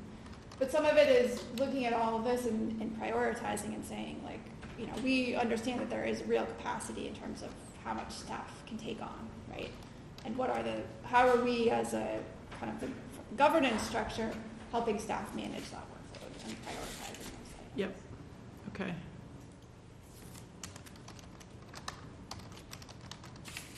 We all operate at a low level of, like, there's just stuff that has to happen that we can't Right. not do, right? Hence the where possible. It's like, Yeah. you can't, it's like, oh, that's not going to happen. This is not on my list of tasks. It's like, sometimes you can prioritize and sometimes you can't. Right. Okay.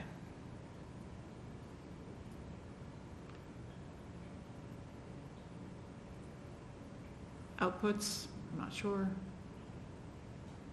This kind of screams for some sort of, I'm not sure what it is though, some output rubric metric something, because there's a filter that we're going to run it through to decide that it gets prioritized. I'm not sure what that is, but it probably is an output Yeah, and I think of some type. it translates into the long-term financial plan part, because some of this stuff, it's like, okay, well, if we had another person, we could help to do these things, right? And this is a real priority for the town, and we need an additional staff person to do this, or we need whatever, we need a consultant to help us with this. Like, that's where it translates from the personnel piece to the financial piece, I think.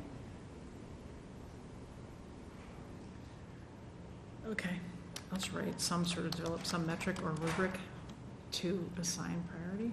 I don't know. And manage trends as well. I mean, I think that's what we see a lot as well. It's that sometimes we need consultants or short-term help or, part-time folks, and some jobs eventually phase out and become less important for the town. And so it can be, adding and subtracting, but also Where did you start with that, Mike? Was it sustainability, or was it right before the whole consultant thing? It's the method to assess and Mission trends. manage trends, yes. Yeah. Okay. Right, I mean, the building department is a good example, right? I mean, like, when we've seen the growth in Yes. the demand and Track complexity and there over the years, it's a bad outcome for us to just be putting that on existing employees. That it's a trend that's stuck around for a little while. Yeah, I mean, we make decisions regarding zoning, which make sense in town meeting passes, but then they have real implications for Staff. how it operates. Yes. Who's going to enforce? Who's going to do? Yeah, and we gotta figure out what they mean, yeah. Operationalizing. Yep. Okay. What do you think? Is this a good place to stop? So what are the next steps? So we will take this and do some cleanup, wordsmithing, adding in some of the easy parts, some of the inputs, areas where that can be done.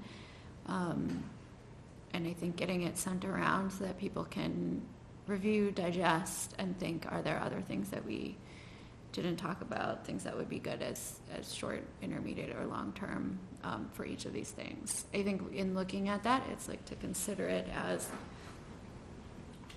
consider the rows in a vacuum as you look at it. Not so much as like, is goal E, this, like, poor example, but is infrastructure, fiscal, is this the right thing? And then I think what we can do is sort of fill in all of the content and then be able to come back to it and say, like, what's the appropriate organization? How are we gonna put it together? What would it look like sort of as we, like, do we need to move things around? Do we need to combine or separate? But having the content sort of there should be our, like, where we go next. I think we can Are you going the other way? No, I was actually going the whole let's combine. We can give you like version A for tonight with some slightly new additions and outputs, and version B is where we've kind of combined, I think, collapsed a few goals. A and C and F and D or something, right? And show you. We didn't lose the concepts, but do we really want to actually combine? So I think we can do that in the next iteration. And I think the next step is, what are the couple of activities that we want to make sure we do? And we don't have to try to make progress on all 6. Not that we want to make progress on nothing, but like, what is truly mostly within our ability to influence and span of control, what's most important potentially for town manager and municipal, and then pick. And then assign resources like ourselves to things, or let's socialize with some of the town staff that we're serious about something. So I think that's maybe the next version, but repackage it, clean this up and add some, I agree. Maybe combine some and decide, do we actually end up with 4 goals and we like the way they sound? And then let's pick what we're gonna work on. That's where I see us going. So do you want to schedule additional time to meet about this at one of our upcoming meetings, or how, like, what's the most helpful? I think You we want to should. think about it? Well, I think if we want to try to start September with a goal or two, we can either try to find time, end of July and August, to bless the reconstituted list and pick off 2 activities. And then in September, either we vote on those 2 activities in September, or I think we need to nail down what we're going to start doing in September. So I don't know if we need another meeting, but we do need to say we're going to work on these few things. So I think I'll look at you as the agenda planner to say where we need the time. So we've got Monday, July 31st and Monday, August 14th as scheduled meetings right now? Yep. Did you want to carve off like an hour before to do that? Or do you want to pick a different time? The Like what? 31st is, the agenda is very busy that night. Yeah, I know, like we would meet earlier, I We'll think. meet early, yeah. Okay. Where do you want to just pick a random time? What's good for everybody?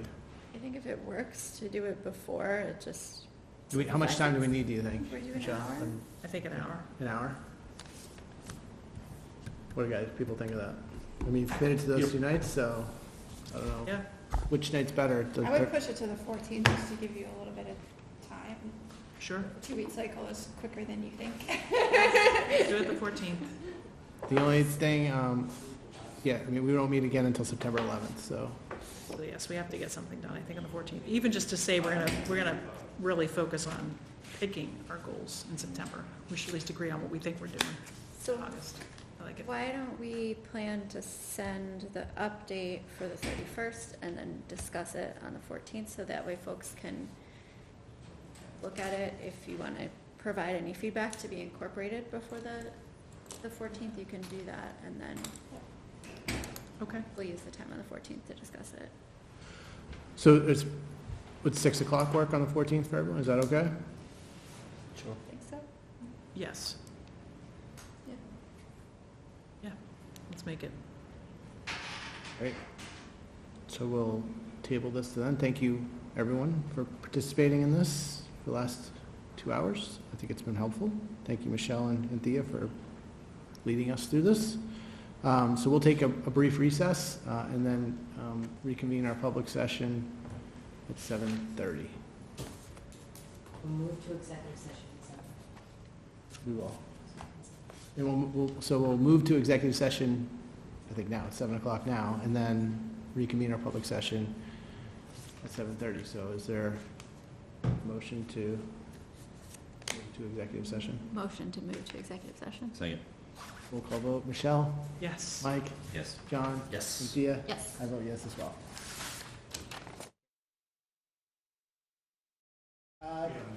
Good evening, everyone.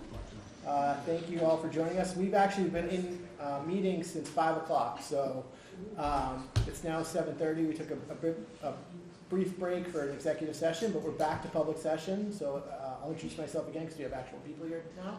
I'm Rich Mucci, Chair of the Select Board. With me tonight is Anthea Brady, Vice Chair, and then we have John Fallon, Michelle Pryor, Michael Betancourt, and our Town Manager, Beth Rudolph. So I think we're going to start tonight's meeting with public comment. I know we have some very special guests here this evening, so if you want to come on up to the table and we can introduce everyone.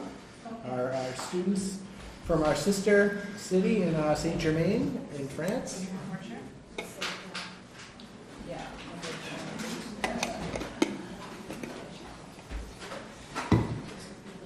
They're here. Thank you all for coming. Good evening. I met Pauline last week, but it's nice to meet you all. And if you want to do Okay. some introductions. So I'm Annette Lanigan, and I'm president of Jumelage. And Winchester has been sister city with Saint-Germain-en-Laye, which is the birthplace of Louis XIV, and it's a suburb right outside of Paris, now for 33 years. So we have a number of activities that we do during the year, starting with our We Support, right? And French class goes and has a week in Saint-Germain at one of their schools. And then people from that school comes and visits Winchester. And that's usually in the February, April timeframe. And but now we have 3 college-age students from Saint-Germain, and they're here for 3 weeks, and they're volunteering at local businesses. And so we have Leanne and Pauline and Gautier, and I thought I would just let them talk and tell you where they're volunteering at and what their goals are for coming here on these 3 weeks. Okay, so hello, my name is Leanne, and I am 18 years old. I'm studying at Saint-Germain in Quebec. My goals for being here are to really learn about the American culture and about the language, of course, and I hope I will just keep doing what I'm doing for a long time. Like, I'm working at Kickstart right now. It's been a week, so I have only 2 left, but it's fine. And nice to meet you all. Nice to meet you. Hi, so I'm Pauline, and I'm currently volunteering at the State House with Representative Michael Day at the Judiciary Committee. So I came here to learn more about the American culture and to have a in-depth experience about this culture, because living with an actual family here is so much more different than we could ever have while just traveling. And also to deepen my knowledge about American politics, which has been the case till now with Representative Michael Day. And so this has been an incredible opportunity. That's great. So let me ask you, Rich, you said you had already had a chance to meet Pauline. Where was that at? She was doing cannonballs on the diving board at the swimming tennis Okay. a couple Sundays ago. It was fun, right? Yeah. We talked about, learning American culture. That's one thing. Yes. John knows it well. It's Oh, and what Leanne is staying with me. What is your family that you're staying with? I'm staying with the Gardens, so right on, yeah, Vine Street. Right, my name is Gautier. I'm 19 and I'm studying International Business Administration in Rotterdam in the Netherlands, and I'm turning my 3rd year now. I'm currently volunteering in bookends, so yeah, already done a week. It's been really fun and looking forward to 2 last weeks. And what I came here to do was mostly to, get a, like everyone said, like a deeper understanding of American culture and enjoy being in immersion right there. And I've been enjoying it so far, and I hope I'll continue enjoying it in the next 2 weeks. And thank you for receiving me. in Boston yet and experienced some food and culture in Boston? I went to a concert in Harvard Square Saturday, and that was really fun. I think they all have. Leanne went with us Saturday. It's a horrible part. It's York, Ontario. And saw all the cows. Oh, yeah. Yes. So what motif is Winchester going to put up for little statues? In Mexico, they have pelicans. Here in Boston, they have cows. So I think this is a spreading trend. Well, you've been here 2 weeks at this point, or? 1 week. 1 week. With 2 more left? And they have 2 more left. So, and also the event that's going to happen in mid-September is that we have 13 adults coming from Saint-Germain. And this year, we're going to, they're being hosted by families in Winchester. And then we're going to take day trips. And in fact, we'll have a welcome dinner at Sanborn House on Sunday. And you're invited. You'll hear more. We'll give you more details. You're invited to come and meet the people from Saint-Germain. So Caroline is their president, and she actually works in the American Embassy as a communication officer. So So I was wondering, could we just get a group picture? Absolutely. Okay. So, I hope you all enjoy your stay in Winchester, and, I think I speak for all my colleagues, we just want to say welcome, we're so happy that you're here. We hope you have good weather, we hope you have a great time, and that you learn a lot about American culture, and really, come back to visit, anytime. It's been an ongoing relationship for 33 years, you're always welcome back to Winchester, so, welcome. Thank you. Thank you. We're gonna take a picture. What's the best? Patty? We've always done it over here on the wall. With the pictures, and so we don't. Over where the gentleman would have. Yes, but then plenty of ways, because there's so many of you.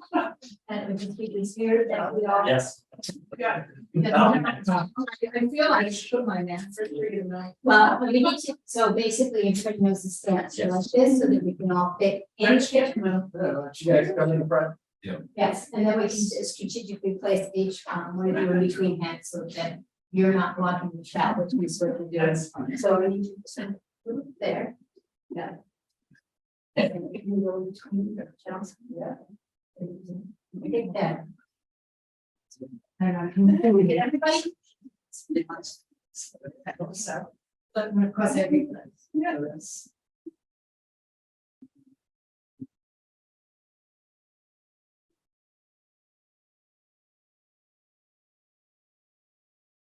It's fine, my French. And that's it, everybody look at me. Smile.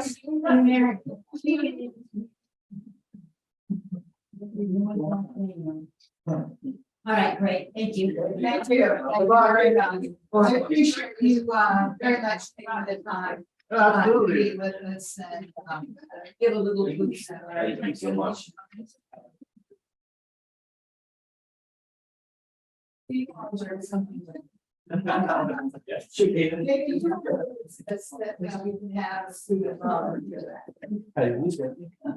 Yes, she said, I'm, thanks. Did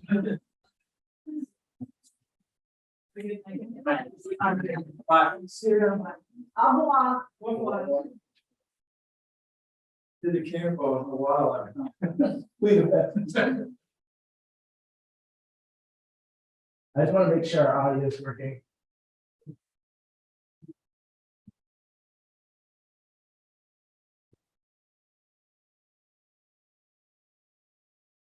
I think there's a lot of work.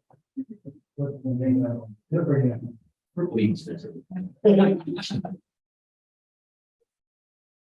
Now we're in three. Why does he? It was hard to do, yeah, you can hear when you're talking. So, it's not going to the mixer, so everybody's seeing everything live, but not hearing it. But just. So basically, just anybody who's coming up to the table, just project a little bit better so that everyone can hear each other, so you can hear each other in the back too. So is the recording being recorded? There isn't no audio, Okay. but I got, Plug these in to see if they. well, she said it's not going into the mixer.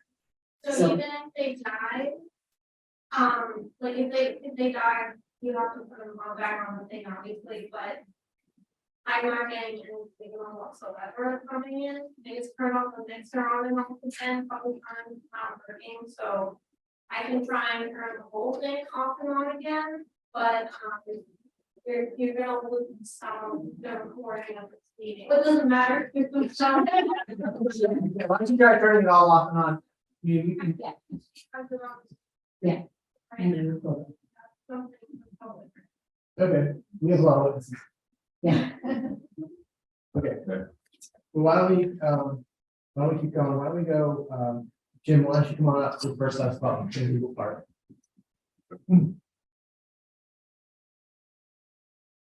Quiet. Good. Good. You maybe, I think, I don't know if everyone knows you, but Jim O'Rourke is the owner of First Rock Pub in Winchester. So, we had this on our agenda, I think, in the meeting in June, about the trellises that were put up.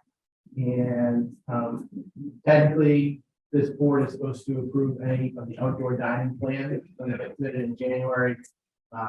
We're supposed to, in the packet, they have the drawing and we approve them. After that process played out, Jim decided to change from having umbrellas to putting up some trellises. He thought it would be safer, the umbrellas don't go flying everywhere, and that was usually better shade for customers. So I think staff thought that we needed to approve that. So that's why you hear there's some questions about, whether they were put up before we approved it.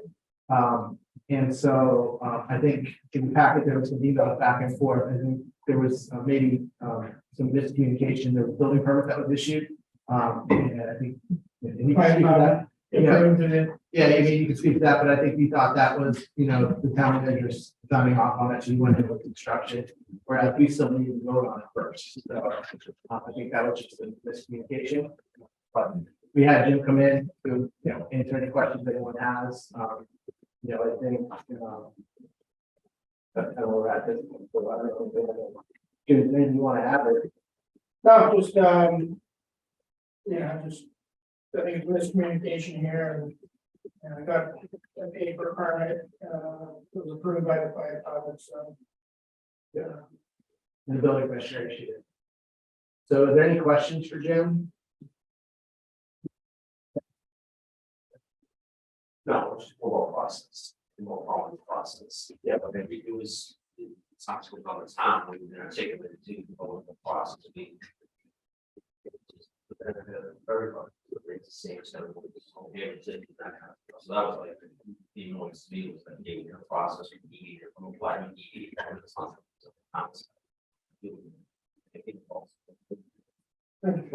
Yeah, they look good, I didn't see flowers up there and everything, I was just holding up and.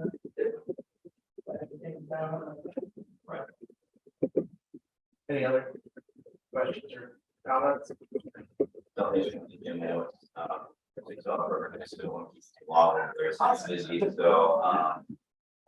And perhaps so we appreciate it, and with the outdoor dining stuff, the town side of a lot of communities, we've been kind of building the plan and applying it, so some of the communication gaps I think can be from us as well, so it's helpful that you came in to talk to us, we appreciate it. Well, so with that, I think staff is still comfortable, we approved, Callis's, so there was a motion. We could do that. I motion to approve the amendment to the first half of other presenting application and software development. Second. All those in favor? Aye. Opposed? Hearing none, passed. We all set. Great. Thanks, Tony. Great. We are well past 7:45 hearing for Eversource. So why don't we have Eversource come on up? From the branch location. And we have our town engineer. Matt's here. Welcome, Matt. How's everything going? Good. On your way? Yeah. I'm trying to teach one around.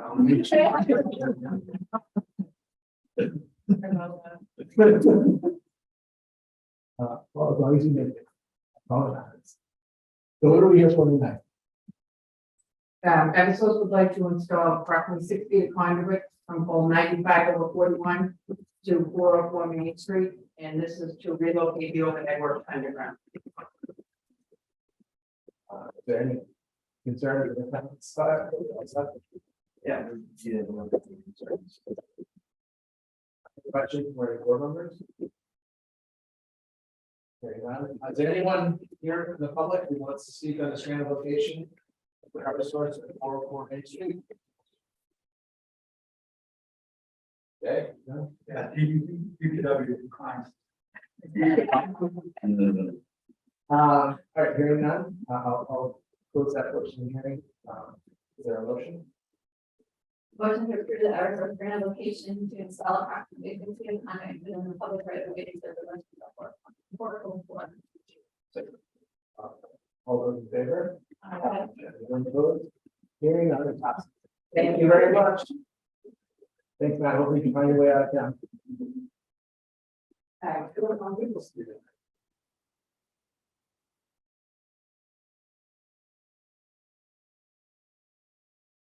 All right, Beth, how are you? So I have 2 appointments. So in accordance with, chapter, section 4-2B of the town charter, I made the following regular full-time additional permanent appointment in the treasurer's office to Diane Cole of Beauty to the position of assistant treasurer collector. As you all know, we just voted Ann Gill, who was our assistant treasurer collector, and so we're hiring to fill that. And so I respectfully request that the board vote to be the customary 15-day. So we waive the 15-day appointment period to appoint Diane Cole to the assistant treasurer collector position. All those in favor? Aye. Anyone opposed? Any other passes?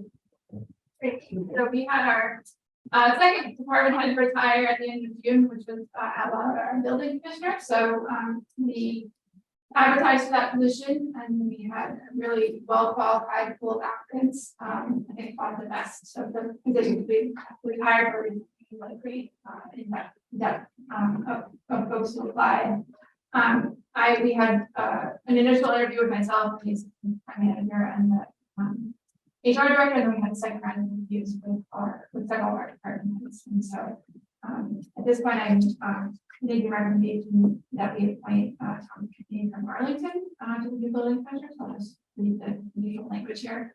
In accordance with section 4-2B of the town charter, I made the following regular full-time conditional permanent appointment in the building department to building commissioner of Thomas Kennedy from Arlington. And I have requested the board waive the current 15-day period. Any questions? Discussion? Very much. Thomas Kennedy to the building commissioner and waiver, move that we waive the 15-day waiting period to which Thomas Kennedy is. All those in favor? Aye. Anyone opposed? So just a few other updates, speaking on the personnel topic for a moment. As many of you know, our longtime person here, Dr. very early this spring. So that position is actually a select board appointment, unlike most of the positions that you all kind of go to wait 15-day period. So our treasurer collector has advertised for that position and is interviewing for it. And my thought is that we would make a recommendation to the board after those interviews are complete. If that's something that you all are comfortable with, that position sits in the treasurer's office with a part-time position. Unless you prefer to do interviews yourself, I'm open to whatever you all prefer. What do people think? Are they comfortable with staff interviewing, making a recommendation to us, or do we want to have full candidates brought to us and then we can interview? Comfortable staff recommendation. So hopefully, either one of your next meetings, July meeting or not.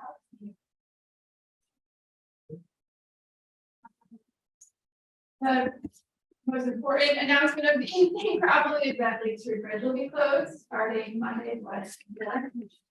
So for all those folks at home, I can't hear me. Say my name. Sound will come right back on. Miraculous. So the road is going to be fully closed to vehicular traffic.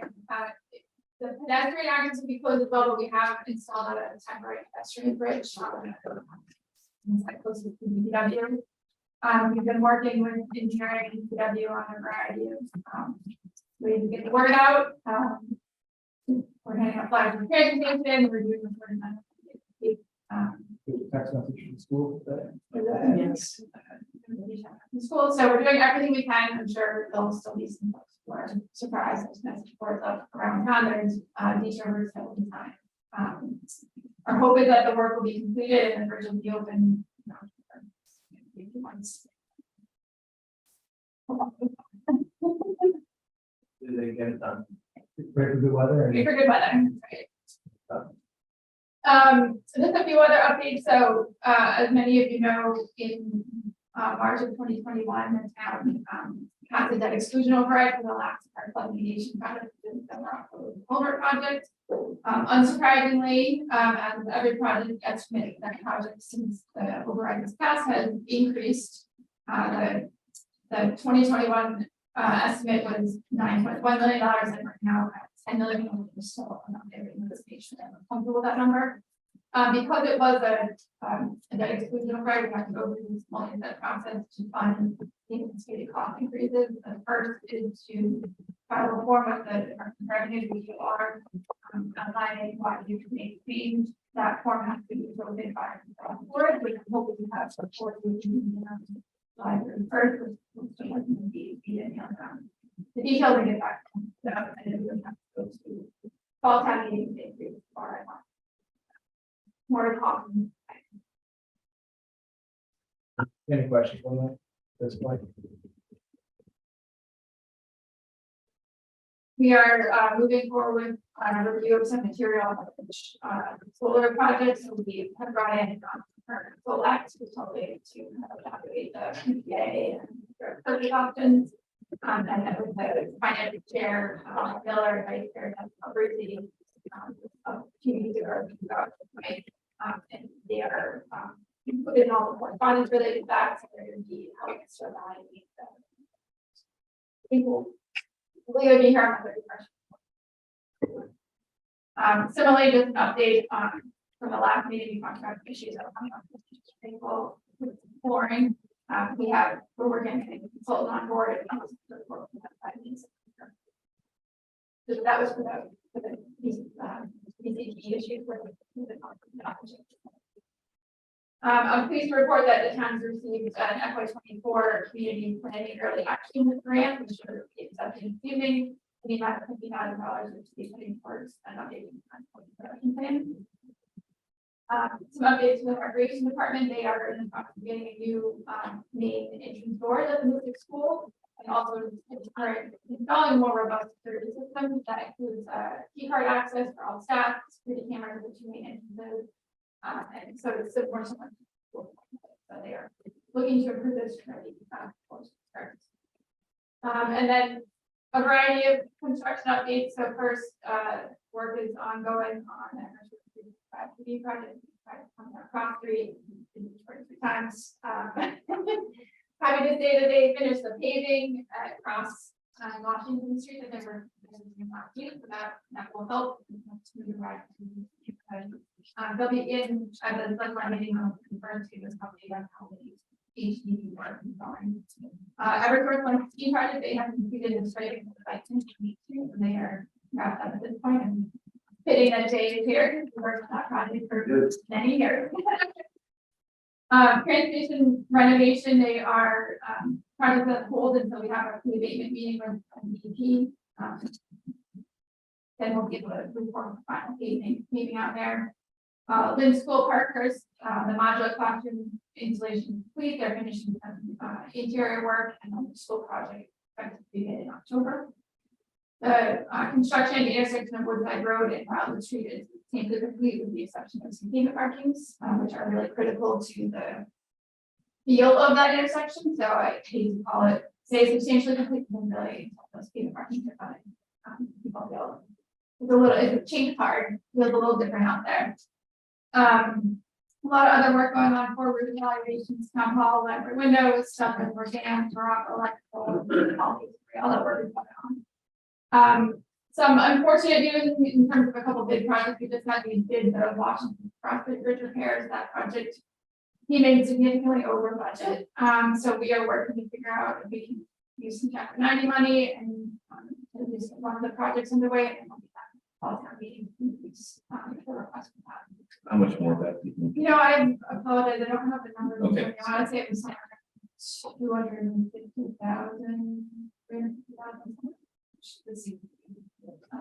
We be able to use funds for.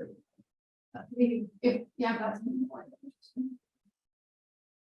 I know we had Start with J, but I believe it would be. some back from the health department, maybe, so Yeah. just because, as we know, the more time, the more. Yeah, right. the contractor has agreed to hold their price for, here, which is good. So, yeah, we should, but we can talk, if ARPA is on the table, it's an option. Were there multiple bids in that, or? There were, Oh, yeah. okay. Yeah, I don't know that. We can- Maybe you took on the spot, I just. I think there was, yeah. Similarly, the high school, we had a drainage project around the high school. This is our second time bidding it in the past few months. The bid opening was held on July 13th. There were no bidders the first time around, and second time around, the both bidders were open to past budgets. We have a couple other projects that will be coming up, and Donald Field Pump Station project will be going out to bid in August. On water quality project will start this month. Town hall fire line will start. And then finally, in good news, our town archivist, Dr. Ellen Knight, who worked in Winchester for a very long time, all of us know and love, received a Star Award from the Massachusetts History Alliance. She was nominated by the Historical Society, and the Star Award granted to Massachusetts residents who made outstanding contributions to the research and interpretation of history of the community. Thank you. Fantastic, and she's a treasure for the town, and we're lucky to have her. And many of the recognition got to one of the kids now and created something to dedicate and preserve. So, well deserved honor. Any questions for Guy on the report? Hope you're getting audio back. Good sound. I think that they're.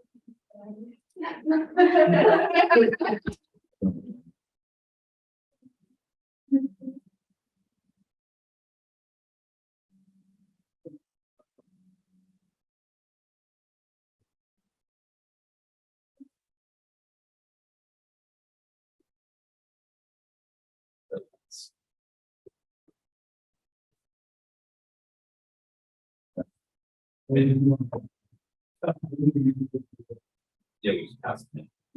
So. We get it? And,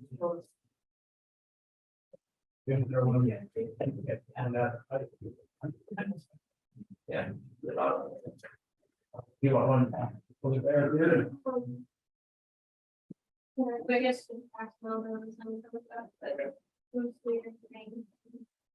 We'll stop really loud. Okay, any questions for Beth on her report? Thanks for the closing. July 24th. So we've had technical difficulties with our audio in the room. WinCam's troubleshooting it on the fly here. We have a jam-packed agenda in a full room, so we've got to keep moving along. So I apologize for the viewers at home if you couldn't hear anything, or if you lost patience with us and turned us off. But if you're going to watch the recording, the Lake Street Bridge is closing July 24th. That's probably the biggest news of the night so far. So just plan accordingly. All right, let's move on to our business agenda. And we'll start with the John Sullivan Memorial Request. I think Dot Butler and Jay Gill is here. Hello. Welcome back. Well, thank you for having us be able to come and present our thoughts for acknowledging the many years of service that John Sullivan gave to our community. For the past 2 years, Jay, Mark Tubin, and myself have met and discuss how best that we could do something in honor of John Sullivan. And I'm going to read to you a little bit about who John Sullivan was and why we feel strongly that he should be acknowledged. He was a selectman. He started in 1967 and he served 3 terms. He was especially remembered in those years for his support of the police, the fire, public works, and negotiating favorable contracts for them. In 1985, he was the Winchester Chamber of Commerce Citizen of the Year. He was town moderator for 37 years, and in those years supported the expansion of McCall, Lynch, and the high school, always advocating for quality education. He was a key player in formulating the flood mitigation program in 1996 when the town was hit by the damaging 100-year storm, which devastated many of our businesses and residences.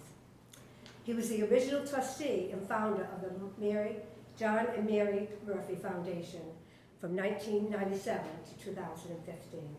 And this foundation supports many educational scholarships to our Winchester students.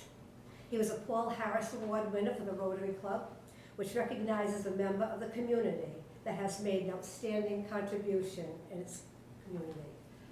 And I'm sure I could continue to read and read and read. And too much time has gone by that we haven't given recognition to John Sullivan. So I'm going to let Jay talk about the proposal that we're Yeah, so, like Dot said, it happened probably a couple of years ago when we started looking at the Salt Marsh Terrace project and how, wonderful that came out. And when we were doing that project, a lot of people came back and said, John and Whip Salt Marsh were a team. They did everything together. Why isn't John getting recognized? And, and that always, when I was finishing the project with a bunch of staff, and we talked about it, and we looked at different areas that we could do for John. A lot of them didn't work out. I think this plan that we have that we'd like to present tonight to you is a good plan. What we're trying to do is do a bench, which is a 6-foot black Dumor bench that we have out here now behind the town hall, which faces the duck pond. It would be closest to the Mount Vernon Bridge. There's an area there that we'd like to put a bench in John's name with a plaque that would go. We did receive money from today from the Cooperative Bank to fund this project, so we don't need any ARPA funds. Well, we could we could take fees, some, but we don't need it. But I think it's a great project. I think, what we'd like to do is a bench and a little brick area and a plaque that would, kind of, go through all his accomplishments. And there's so many accomplishments.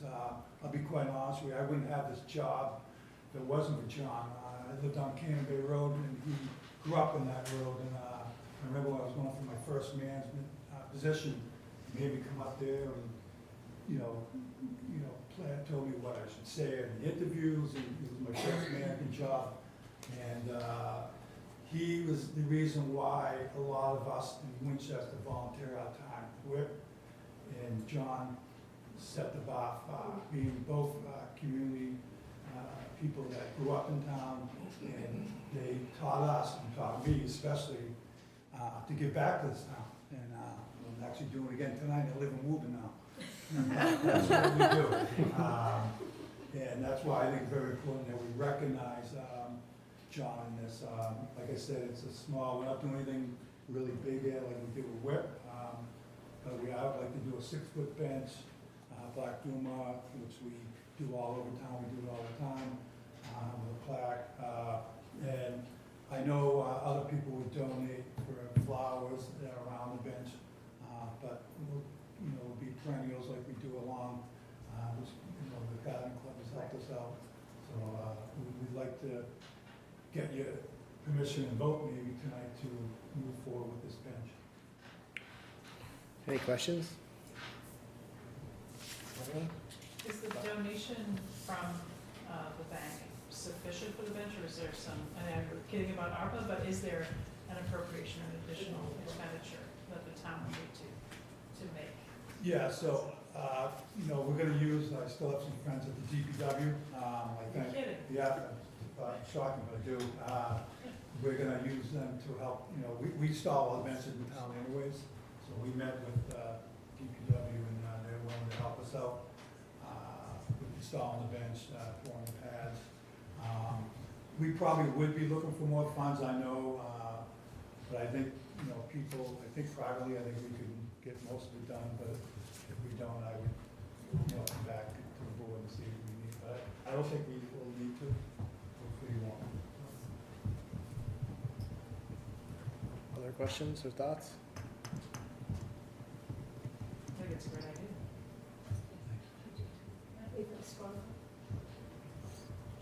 Yeah, I mean, thank you both for coming in here. I mean, John is a legend in local politics in this town. Being a moderator for that long, his work on the select board, just, how we got into it. Certainly everyone has a John Sullivan story along the way. He was kind of before my time, in town, but certainly, you hear, a lot about him and how much good he did for the town. So certainly, a bench with a plaque on it, at least in my opinion, would be a fitting tribute to someone who dedicated so many years to public service in this town. So I think especially with the generous donation from the cooperative bank, and, you don't need any funding from the town at this point, it certainly makes sense to me. I don't know what others think. One funny story, real quick. I was key operations manager, and one of the things, that's when I was charged of the highway, roads and sidewalks, and all the traffic lights were yellow. And I just really didn't like them. I thought, yellow out, it's more, it looks like a city, I just really didn't like it. So I chose a different color, and I chose green. Started painting all the new traffic lights around town green. And I get this phone call from Whipsaw Moss and John Sullivan. He said, Jay, we'd like to meet you down Swan Street Deli. Can you meet us down there? I'm like, oh, okay, they'll come down, something, but I'm doing a great job. So I go down, they get me breakfast, and we're sitting there, and I go, hey, they're going over projects, and I go, hey, you see what I did? I go, yeah, I saw what you did. I go, you like the color green? No, we hate it. That's why we're here. We want them all black. And that's why, it's true, all the traffic lights are black, because of John and Whipsaw. True story. He told me he does a good job at wrong color. And it's fitting that the bench should be black. Right. There you go. God forbid it be yellow or green. Right, exactly.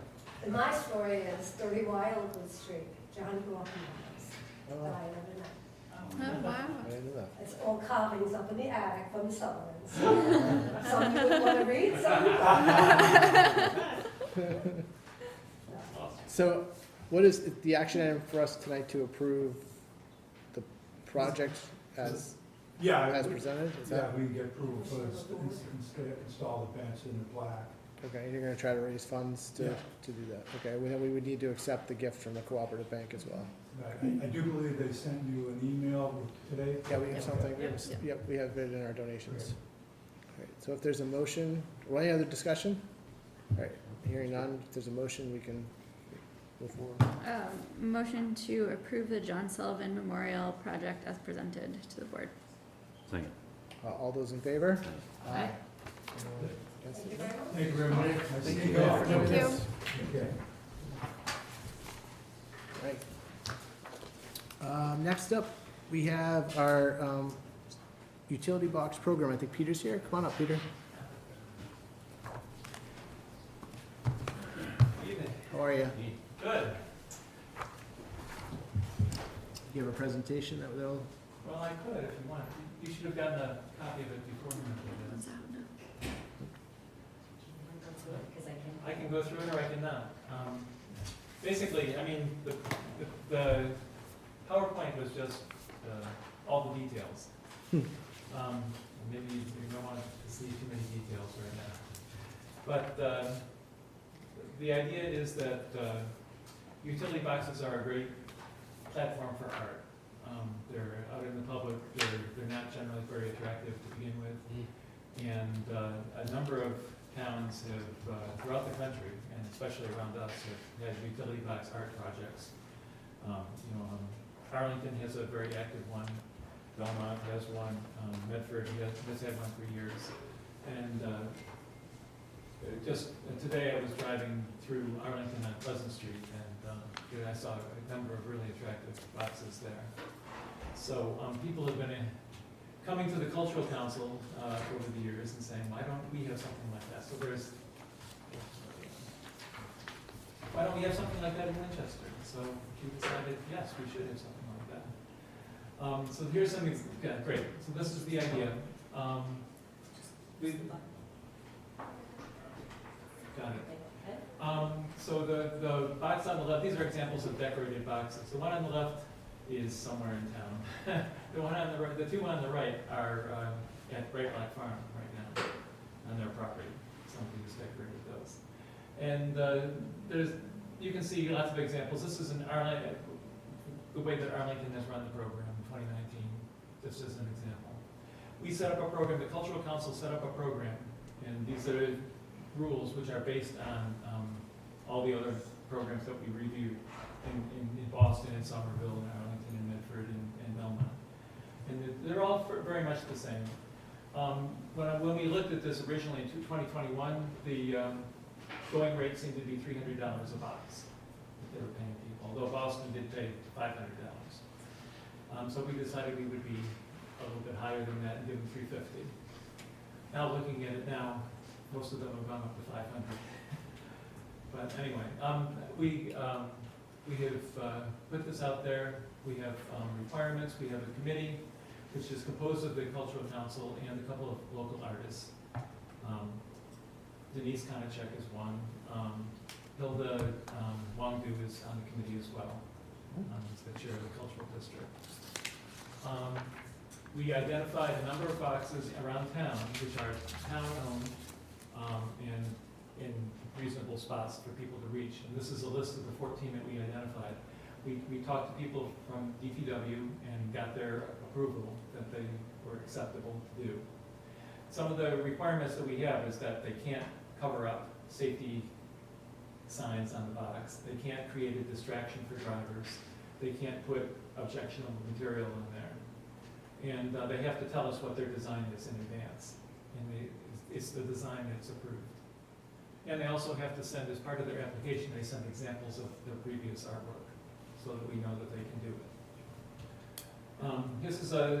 This is where those boxes are. Each box has a number.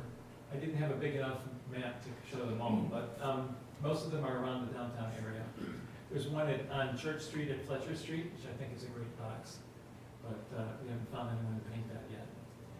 Then there's 3 on Washington Street, one like near the Gingerbread Construction Company. Then there's Cross Street and Swanton Street also have boxes like that.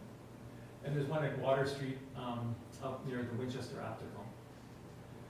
And then there's one at the Lake Street Bridge, which people will have enjoyed a great time looking at while they're trying to figure out where to go. Why don't we do that one? That's what we look at. Maybe That's next, a good one though, because it's right at the gateway to town. You know? next spring. And it's Should say turn back. Road closed for now. Let's say stop. Bridge out. Sun shall not pass. So here's an example of what some of the boxes look now. You know, you might recognize some of the locations. The one on the left is at the Common, at the construction site. Choice Western wants to paint that box. Then the one on the far right is under the Rotary, at Main Street Rotary. And there's a really creative design which has been proposed for that box. We just have to make sure that they can do it safely. The one in the middle is at the McCall Middle School skateboard park, bottom middle. That would be a lovely one to park to do.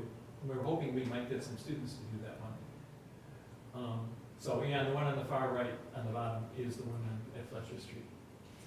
Okay, so we have gotten these proposals from artists. With 7 artists that have requested to do this. And the illustrations here are examples of some of the art that they have done. So these are the people. And this describes the designs that they want to do. I don't know how much detail you want to get into, but it's there.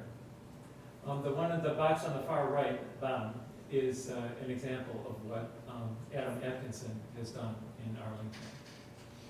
So he's the most experienced one. All of these artists are Winchester artists, except for Adam Atkinson, who lives in Somerville.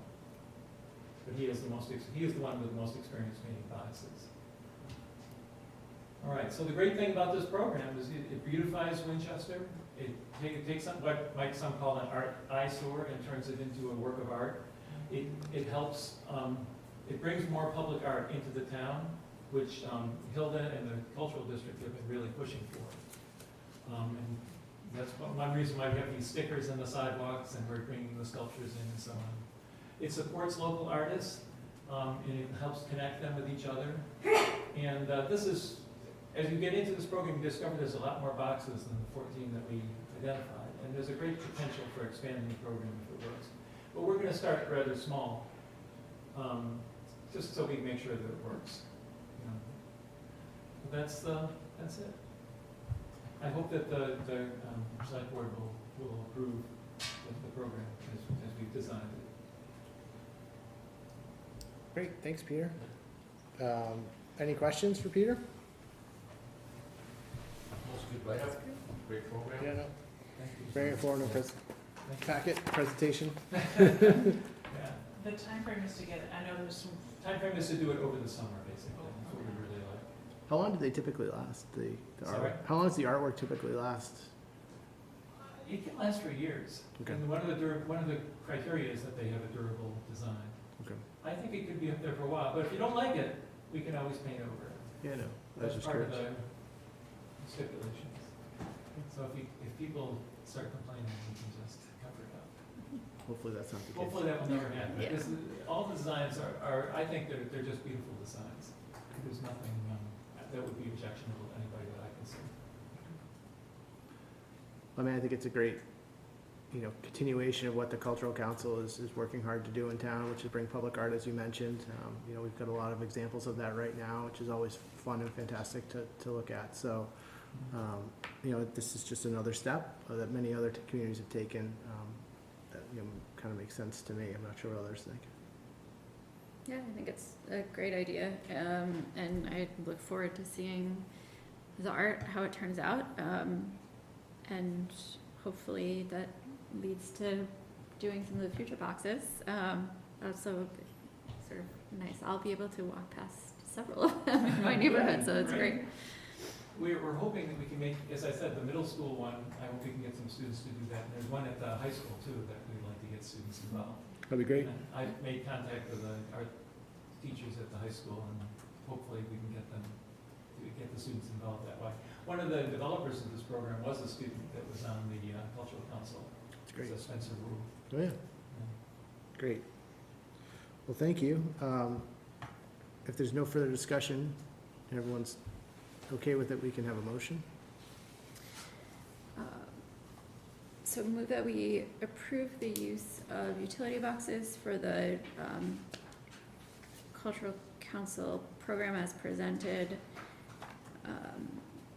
and then with the fact that the town reserves the right at any time to remove and repaint the boxes. Second. All those in favor? Aye. Anyone opposed? Hearing none, it passes. Thank you, Peter. Thank you very Thanks much. for coming in. Good luck. Yeah. Look forward to seeing the work. All right. Next up, with Dave Miller, the Permanent Street Tree Committee update. Dave, how are you? I think your presentation's here as well. You want to bring it up?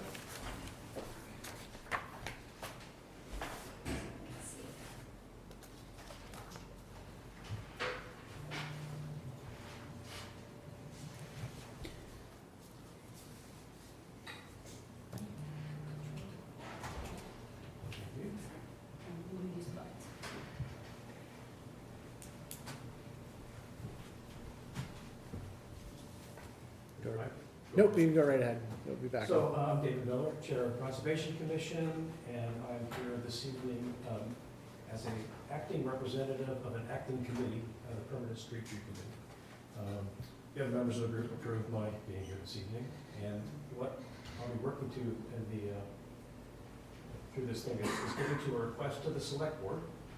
And 3 items of the request are support the continuance of the Permanent Street Tree Committee's work, including the participation of designated town staff, authorize the proposed Permanent Street Tree Committee membership changes. I'll go through this and support the proposed goals for this Permanent Street Tree Committee. As some of you will remember, we were here a few months ago, and with a group, the Public Trees Working Group was an ad hoc group looking at sort of trees comprehensively across town, and we came to the conclusion that rolling that up to a successful effort was too many moving pieces, and had an epiphany that committee existed that would allow us to get a large part of what we wanted to get done, and that is the Permanent Street Tree Committee. And so members of the working group reached out to the few remaining members of the Permanent Street Tree Committee and started meeting with them to discuss, in a sense, join what it is they have underway, and that's what we're talking about here this evening. So, from a historical perspective, Many of you will not remember this probably, but in 2009, the select board created a permanent street tree committee, as well as the Peter Van Aken tree fund. 2012, a public shade tree bylaw was passed, and this was largely based on the existing state law, if you're familiar with that, for public shade trees. 2019, the permanent tree committee met for the last time, and there was a 3-year hiatus between their last meeting and we started getting together with them. So the trees were joined the permanent tree committee. We've been meeting for a few months now. And we've come up with one primary goal that we've got for the activity of that group. I'll talk about some others, but it's to become a town with a high-functioning public tree program. And you may not be familiar with the public shade tree bylaw, but it is one of our bylaws, and I'll take the liberty of reading some of the key elements from it. This bylaw is enacted for the purpose of preserving and protecting public shade trees pursuant to the Massachusetts general laws and to protect trees on municipal property. This bylaw also relies on the permanent tree committee, empowers the committee in conjunction with the tree warden to work with the select board to regulate the removal and replacement of trees in certain circumstances and to promote the planting and protection of trees throughout the town. So with that as the if you will, goals of the bylaw, we saw that we can get an awful lot done that we want to get done with trees, working through the existing structures. And I won't go through this. I think everyone knows what the benefits of trees are. It's in your package if you want to look. But we've been using this beneficially for quite some time. So just some interesting facts with regard to, let's call it the status of trees in Winchester. In 2022, DPW planted 12 trees and removed 55 trees, numbers that we got from DPW. So I'm kind of a visual guy, and I like the visuals of this. So on the left are 12 trees, and on the right are 55 trees. And this is almost the best case scenario in that the trees on the left are half the size of the trees on the right, when we all know that the trees that are planted are far less than half the size of the trees that are cut down. So we've lost a lot of trees and a lot of greenery in town, and these are public trees. And I'm kind of a scientist guy. I apologize. My colleagues have told me not to use this slide, but this is that same thing turned into volume. So the volume of trees we lost in town just in the year of 2022 was somewhat captured by this picture. Of course, we've lost far, far more than that because of the trees that cut down on private property, but we're not going to go there. So per the bylaw, the Shade Tree Committee shall have the following duties and responsibilities: development of rules, regulations, tree inventory, manuals, and other data in conjunction with the tree warden to carry out the purposes and intent of this bylaw for approval and promulgation by the select board. And just to illuminate where it says purpose and intent, per the bylaw, purpose and intent of the bylaw is to promote the planting and protection of trees throughout town. It is desirable that the town plant more trees than are removed, i.e. in the increase, to compensate for tree losses and the length of time to maturity. So we can see that 2022, we far, far missed that particular goal, and I suspect that's true in most years, to be unfortunately honest about that. Further goals: public education, coordination with town committees and civic groups to promote trees, with the intent of this bylaw, and then work in conjunction with the tree warden to seek grants or other assistance concerning preservation and maintenance of trees in town. And I didn't mention, I don't think this mentions it, but perhaps all know the tree warden is typically the director of DPW. Jim Shattuck has kind of been acting in that role over the years. He's responsible for the town cemetery as well, of course. This just talks about public land. Does this include school property? This includes essentially all trees on town property. Yeah. So including schools, because I just think like Winchester High School, when they planted all those trees, half of them were dead. They look really lame. So if we do Lynch, Yeah, are you guys going to be all over that?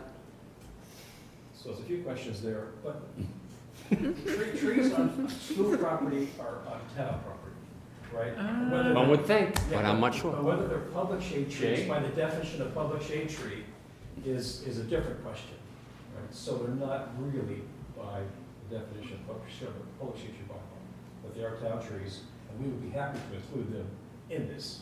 Okay, and we are aware that they died via our role of Conservation Commission, and as some people will know very well, the Lynch School is adjacent to Horn Pond Brook, which makes it a riverfront project, redevelopment project, and so Concom is very much involved with that, and has been very much involved with what's been planted there as well. So, a couple comments about finances, because this is also relevant, and I think where this is like a whole bunch of things in town, finances become the crux of the issue. But as you probably all know, Winchester is a tree city, USA.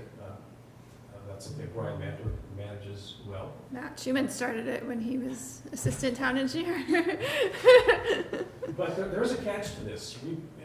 The requirements are that we have to spend $2 per capita to, it's one of the key criteria to qualify for this. So in 2022, we spent $132,000. But most of that was spent, as you saw, for cutting down trees, not planting trees, right? So, and that is per their rules, okay. But I think per where we want to get as a town, not this kind of trajectory we want on that. DPW estimates it costs about $1,000 to plant a tree and maintain it for a year. And Peter Van Eken Tree Fund, which we mentioned at the beginning, has $13,300 available to spend. So that's where the finances become challenging. Where the rubber meets the road, or whatever the appropriate tree analogy is on that. So I mentioned the goals. These are our proposed goals. Make Winchester Town with a high-functioning public tree program and maximize the full benefits of trees in town. Target an annual net increase in the number of public trees. Focus tree planting in the areas of town where their impact will be greatest. And I just parenthetically add the northeast part of town is wicked devoid of trees. The challenging plant there, we'll go into that now, but that is certainly one thing that's on our radar. And the strategies and tactics that will serve these goals will be developed over time. But that's what the acting permanent street tree committee has put forward as its goals. Oops, sorry. The membership issue is somewhat complicated because or perhaps it's not complicated at all, but when the select board created the permanent street tree committee in 2009, they had a certain membership that they proposed or established. But the bylaw has a different membership. And so there needs to be some reconciliation there. What is here is what is in the bylaw. And the bylaw proposes a member of the planning board, a member of the conservation commission, a member of design review, a member of town forest committee. Town forest committee does not exist anymore. So we have the committee are proposing that someone from the Climate Action Advisory Committee take that place. Not included in the bylaw, but it was included when the select board created the permanent street committee, is an at-large member, but that's not in the bylaw. Also in the bylaw is the tree warden, town planner, and the tree city liaison. Not included is the sustainability director, of course, since that is a relatively new position. So what we'd like to propose is that the membership evolve in part to what's on the right. And I don't actually know if that's within the purview of the select board to say, yes, go ahead if it's a bylaw kind of thing. But that's what we're hoping is true. So the board created the permanent street tree committee in Yes. 2009 and then revised it in 2010. So they can certainly change, they can vote this document to change. Right, but it still doesn't cover what's in the bylaw, I don't think. Well, I guess that's a Jay Tallerin question. But without having looked at the bylaw, I'm putting you on the spot, but yeah. What is the precise question? The precise question is if the bylaw, well, the town created a permanent street tree committee in 2009. A bylaw was passed in 2012. The membership in the bylaw is slightly different, per my read, from what's in the talk when it was created by the select board. And we'd like to tweak what is in the bylaw to be more reflective of what the town created, and a couple of other changes as well. So, I mean, I'd have to look at the original to see if it has any durability. The bylaw is going to be controlling if they're governing the same thing. So you might have to be looking at a bylaw tweak, but I'd have to look at that original vote to see if it was more just advisory in nature and not, didn't have that kind of durability. So mean, certainly open it up to question and discussion tonight, but if, it sounds like, you know, that we may need legal to weigh in on what authority we have and not, so we may need to table a vote tonight and get that analysis done. But I don't know what others think about this. So I think another question potentially, and I want to believe you, David, that trees on school land are town trees. Certainly the DPW maintains them, but I wonder if we need clarity on that too. So if there's any trees removed as part of Lynch, right, the idea would be no net loss. If it's in the budget, can we force it to be in the contract? Like would that govern future school projects and other projects? For every removed tree, we have to have one. So I don't know. There's certainly, we don't dictate how the school is built, how it's sited, conservation ways, and certainly on the Horn Pond Brook side of Lynch. But I wonder how much authority or guidance this committee could have over school land and trees. Yeah, one of the other questions I have is in terms of makeup. So, I mean, do we appoint people I was going to ask that question every year? too, I mean, but it seemed like this committee just stopped meeting, and so what are the terms of their appointment or anything like that? Because I mean, Mike, you maybe answer. I mean, I haven't seen us reappoint anybody to this committee or do anything with this committee since I've been on the board. But I don't know if it's just, was it advisory? We have a few times, made some appointments, people coming on and off. Julie Riversteiner Yeah. and Mary Drummond are the two members who, from 4 years ago, were still around and have been participating in the meetings. But I think what the language of the bylaw says is that the select board approves the members even though they're coming from existing committees. And how long are their terms? Is it 3 years? I don't remember, there's probably 3 years, that's exactly. and then to play that out, that new at-large person, currently not in the bylaw, would be a select board appointee. So the other okay. That's what's in the document that I included in your packet from when it was created. This was what Mary Ellen gave me. Say again, Beth? So this document Mary Ellen gave me, this was what she had on file when the committee was created, and it says one citizen to be selected by the Board of Selectmen, yeah. And then the chair would be elected from the committee, right? This committee has a chair? I don't know, does it? Yeah, I would assume they would elect their own chair. Yeah. That's not the bylaw. Right. I guess, go ahead. Sorry, so other questions? I think those are my questions. So the only thing I would mention is for the staff that are on the committee, I think it would be best if they were non-voting members, so ex officio. That's the assumption. Yeah. Which is why we wanted the odd number of the member at large. Right. So, David, a couple of months ago, you were here, maybe more than a couple of months at this point, with Diab about, Yes. Potentially something you were going to bring to town meeting in terms of, trees, either a tree bylaw or a tree trees on private property. I guess what prompted the pivot to this? Sure. To this cause, I guess. Well, it was a variety of factors, but I think what they all sum up to is the number of moving pieces to get that to happen was just too many, and the time frame as we projected it was too long, and what arose was a substitute, if you will, set of activities, which was focusing on what the intent and purpose of this bylaw is, and given the wideness of the town, even with regard to this, we decided that since we kind of wanted to get stuff done, that focusing on the requirements of meeting the bylaw was a good way to put our effort in, at least in the short term. We haven't given up on the larger goal, but we want to establish, if you will, a public awareness of trees and their importance, and see stuff happening at the town level, and establish that as a principle and a mode of acting before we then commit to moving our discussion of trees on other properties, private lots, for example, which is going to be, I think, easily projected to be a heavy lift, to be sure, and getting distracted by that and letting this go fallow seemed like a bad path to follow.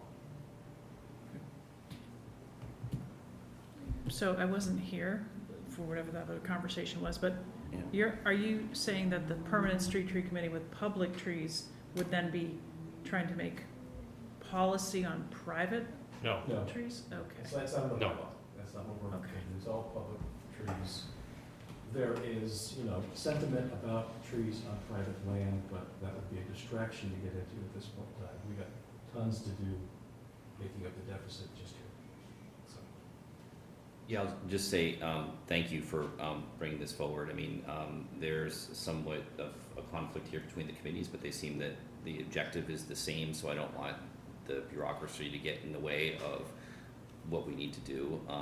I think just anecdotally, without your numbers, I think we all see a lot more trees coming down in town than going up. So different projects, we've set aside money, we've made policies around the carbon, offset of certain projects. I don't know what it takes for us to actually put these trees in the ground. So different than most things, I'll say I'm more outcome, focused on this than process focused. So whatever we need to do to make this happen, whatever it's the constitution of the committee or whatnot, if we have volunteers that are ready to have this conversation and put a plan into action, have some accountability on us, right, to actually fund these and put them in the ground, I think that we need to do that. I mean, Davidson Park is, Davidson Park is in, need of some, installation of trees that we've been planning for a long time. I mean, it's, I think it's go time here. So if there's town meeting action, fine. If there's select board action, fine. But I think that, I don't want to put this off too much longer. I appreciate the acknowledgement that there's a little bit more of a political heavy lift with doing it on the private side, but on the public side, I think that that's what we can handle. My only recommendations is maybe involves a school committee member appointment, voluntary voting, however it is to move forward, to suggest it to them if they want to. We've been somewhat trying to get a little bit in the practice. I know that with the Climate Action Committee and some other committees of getting some student involvement as well.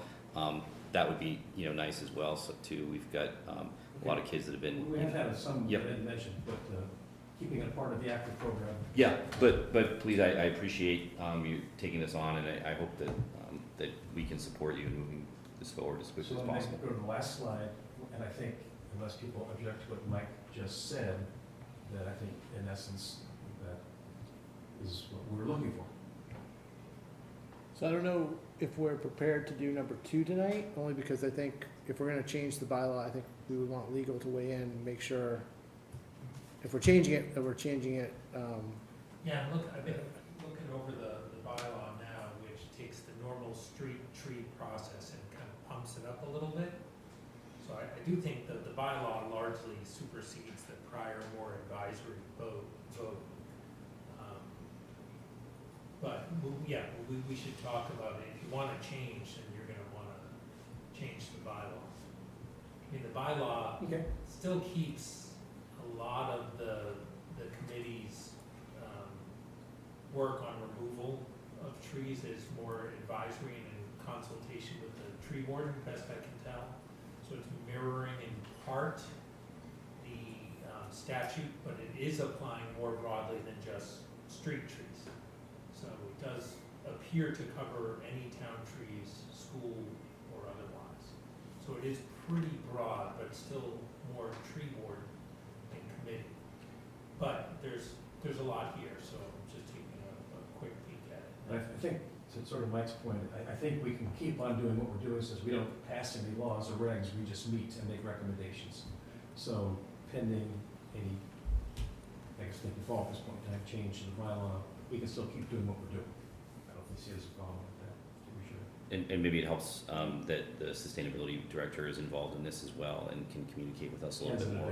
Yeah. So if he's got his hands in this one, that's another good avenue for us. I've had a couple of conversations with Bob Lassier as well. He's on board and supportive of him being involved. So, all right. Well, thank you. thank you. Thank you very much.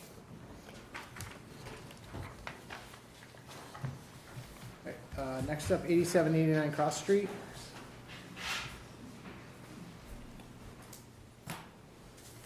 Hi. How are you? Mr. Chairman. Right. Okay, so we're here to discuss, it seems this project's changed significantly, so why don't you walk us through where we're at and why you're here? Sure, thank you. So for the record, my name is Paul Haverty. I'm an attorney at Blattman, Bobrowski, Haverty, and Silverstein LLC. With me tonight is Mario Covino, who is the manager of 87 to 89 Cross Street LLC. Now, the purpose of our appearance tonight is to discuss the conversion of the Chapter 40B lift development at 87 to 89 Cross Street from a rental development to a home ownership development. So the main reason for the change is the significant increase in financing costs, and that is both for the construction and permanent financing. The rate at the time of application was 4% on permanent debt and 4.5% on construction debt. And that has since increased to 6% on permanent debt and 8% for construction debt. So that's had a significant impact on potential return on total cost for the project, which has gone from 6.2% as of May 2nd, 2022, when we were originally in front of you, to 5.7% as of a couple days ago. Additionally, and perhaps even more of a concern for my client, is that the amount of cash required to be put into this project as equity has increased by $780,000 since we were first in front of you a year ago.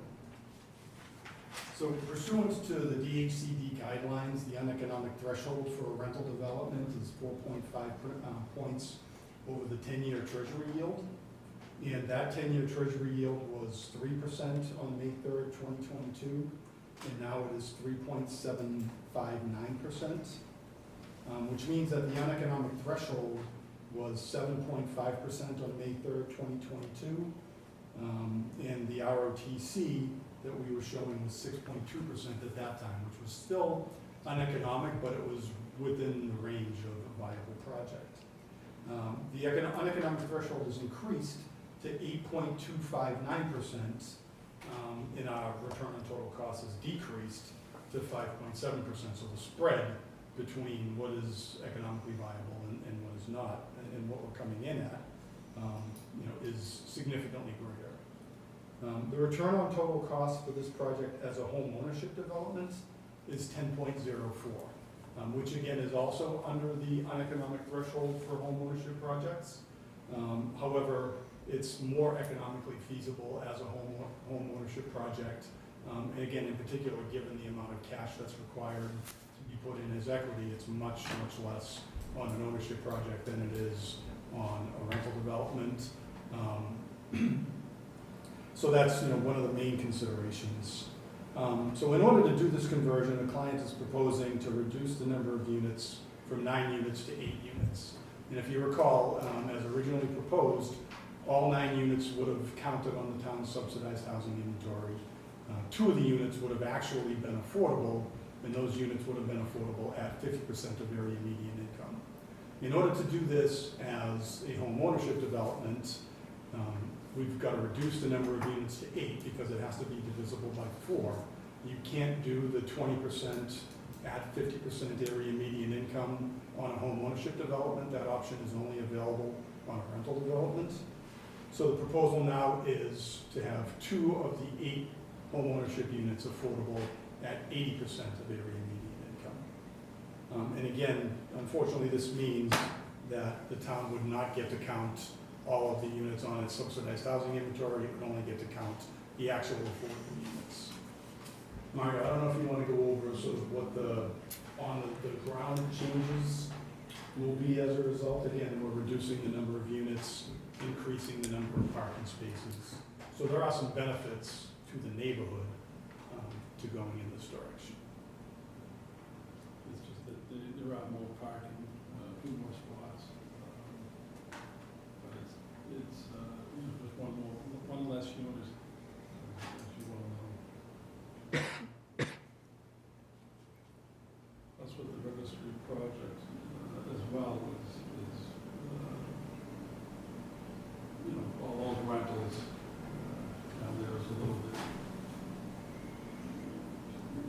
was in my mind is that's gonna be, you know, conflict with the rents. That's not a new project. What's that? River Street's not a new project, that's been around for No, I 5 understand, years. I understand, yeah. It's, you know, I'm a slow learner, so How slow are you? Very And I gotta slow. be honest, I mean, where I sit, yeah.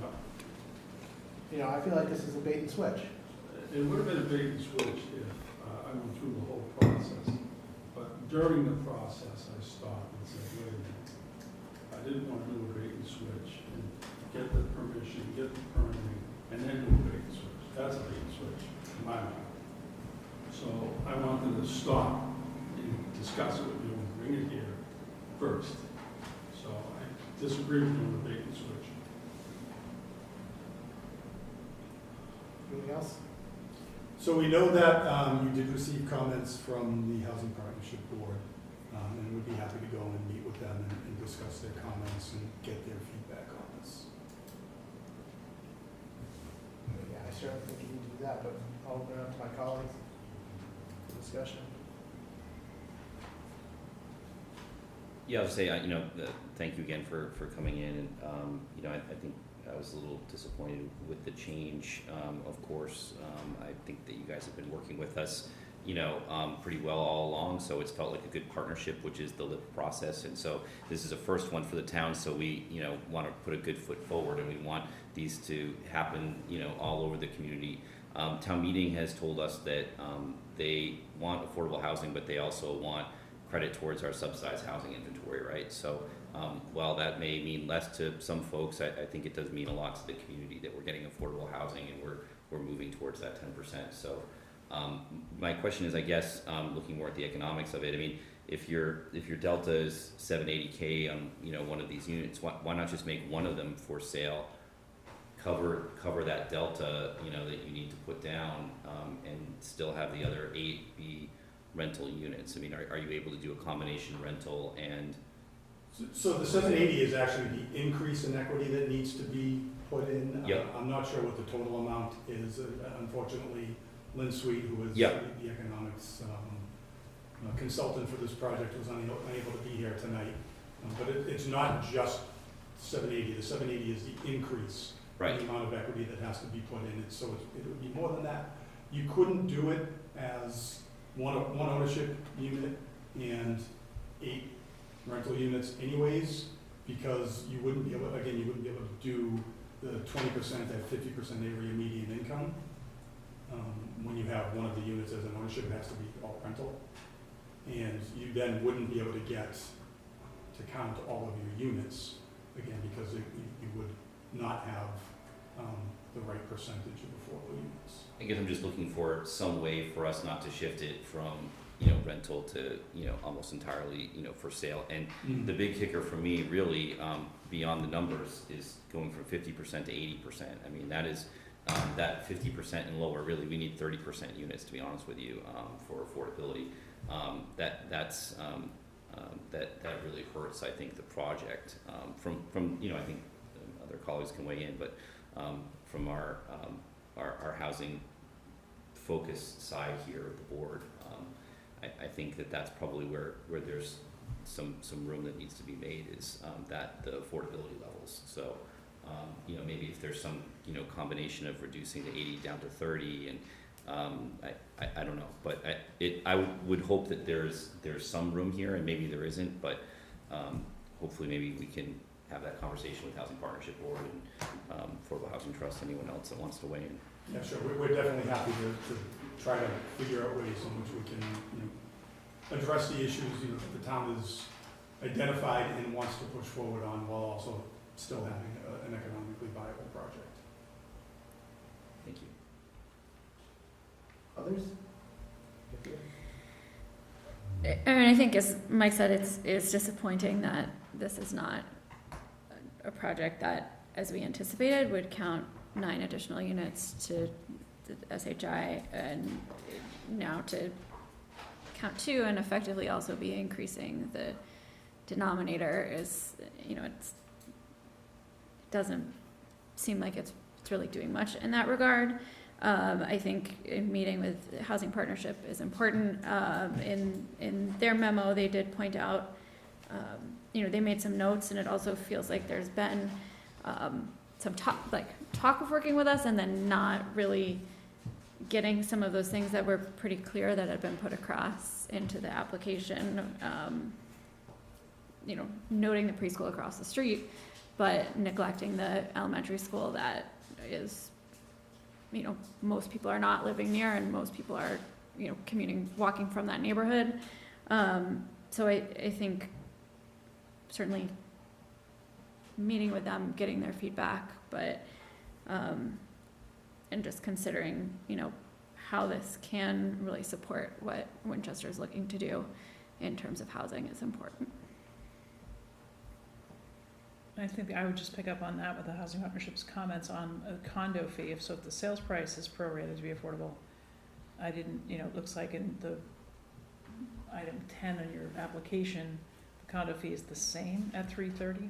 I know in some other developments, the condo fee is prorated, so I think that's another detail to work out with the Housing Partnership Board, and how do your overall cover, fees get covered, but affordable to buy in needs to be affordable to be able to stay. And as assessments come up, is there a plan for special assessments? And if it is 2 affordable units, how would that burden and that cost be allocated to the full purchase price owners versus the affordable owners? And we can certainly look into that. The one thing I will say is the condo fee is part of the calculation as to the purchase price. So the higher the condo fee, the lower the affordable purchase price. The lower the condo fee, the higher the affordable purchase price. So it does make a difference. I know in some circumstances, towns would prefer that they pay the same condo fee to make sure that there aren't any questions and there's no conflict between members of the condo association. And others, want to see that fee lower. So we'll continue to have discussions with regard to that issue. What else? Can you just talk a little bit about what the process is? Because the town co-signed on the original LIV application, so what exactly are the next steps? Like, does the board need to vote to support your new application? And last time we submitted a letter of support, like, where do we go from here? So my understanding, Inland Suite has been interfacing with used to be DHCD, I can never remember what they just changed their name to. But my understanding is that all they're requiring is to sign off on the revised application that was submitted. And again, I don't think that we're looking for you to make a determination tonight, because we do still have to go and meet with the Housing Partnership and have that discussion with them. I don't think anyone feels that we can make a determination tonight on this, right? And we're not looking for that. So typically the Housing Partnership Board also signs off on the application? Yes. So I think we would just want something in writing from the agency formerly known as DHCD that does not require them. I think it's like EOHLC. Executive Office of Housing and Urban Communities, I believe. I think we would just want something in writing from them, one Sure. way or the other, about whether or not. Yep, we can do that. Yeah, great. Anything else? Ready? Thank you. All right, thank you very much. Thanks for coming in. Thanks. Next up, we had a CPA update on here, but I think we're gonna table that. Anthony and Mike, can you guys say more time to get that together? Yep. Great. Beth Communication. Matt, are you here for a specific? Just listening? Okay, I didn't know if you wanted to get out of here or not. I had something at the bottom of the agenda. Thanks, Jay. Thank you. All right, we'll go with the communication study plan. Sure. So I know we talked about this briefly at your last meeting, but I reached out to the Collins Center for a proposal to help us to put together communications plan, website improvement plan, and draft a social media policy. As I mentioned at the last meeting, the Collins Center does work with municipalities all the time on various topics. They did a recent recent communications plan for the town of Burlington, which I had seen, which I thought hit along the similar points that our communication study committee had highlighted in Winchester. So I thought it was kind of a good comparable example. I did reach out to the folks in Burlington. They had complimentary things to say about working at the Collins Center. So if the board is interested in moving this forward, I would just ask for some assistance in helping to pay for it. The total proposal is $51,500 split between the various tasks. And so our town manager professional services budget for the year is $70,000.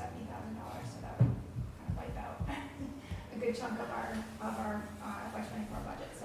So Beth, is there anything more that we should be asking them to do? So if we should, in our brains, think like, this is going to be $60,000. Like, now's the time to think about that. That's all.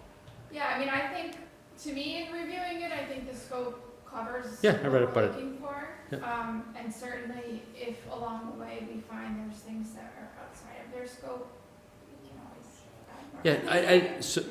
So they gave you the world of things to think about, and you pared the world back to the proposal we have in front of us. So I gave them the information that was put together by the communication study plan, which is an excellent start, right? And so they took that information and the deliverables and the kind of next steps that the communication study plan had recommended, and they took that information and drafted it into this proposal, which I reviewed and I felt like was responsive to the things that we were looking to do.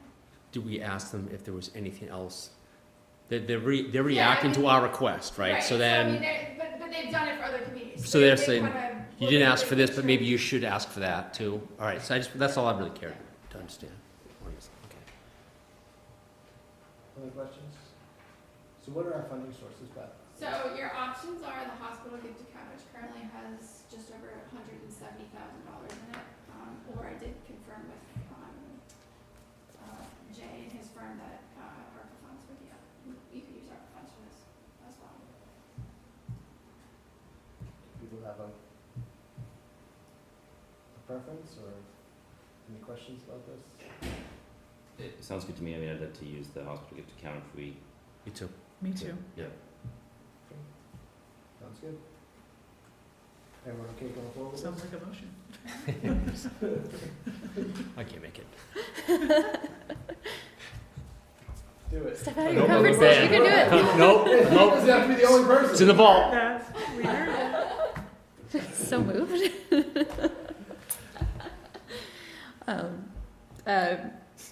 Move that we approve the use of $51,500 from the hospital gift account to fund a communications study plan from the Collins Center for Public Management.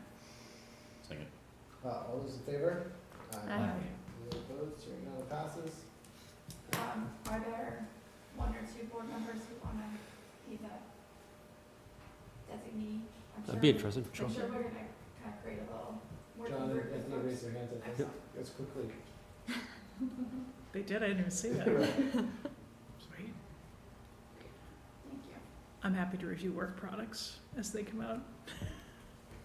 Outputs? Well, you still have your work as chairman of the audit committee. Fall coming up. I'll be asking lots of questions, Michelle. And who never makes a motion. Oh, second. It's going to be part of the communication study. Keeping it moving, fall town meeting article, so in Beth's memo, I think page 2, you see a list of preliminary fall town meeting potential fall town meeting articles. I just, at this point, the warrant closes September 22nd, right? Correct. So we've got our August meeting, and we've got September 11th to meet, so well, actually July 31st. So we have 3 meetings left before then, but I just wanted to check in, see if anyone had anything else that they wanted to explore for fall town meeting, potentially as articles, just so we make sure we get that documented on the agenda and we have discussions about it.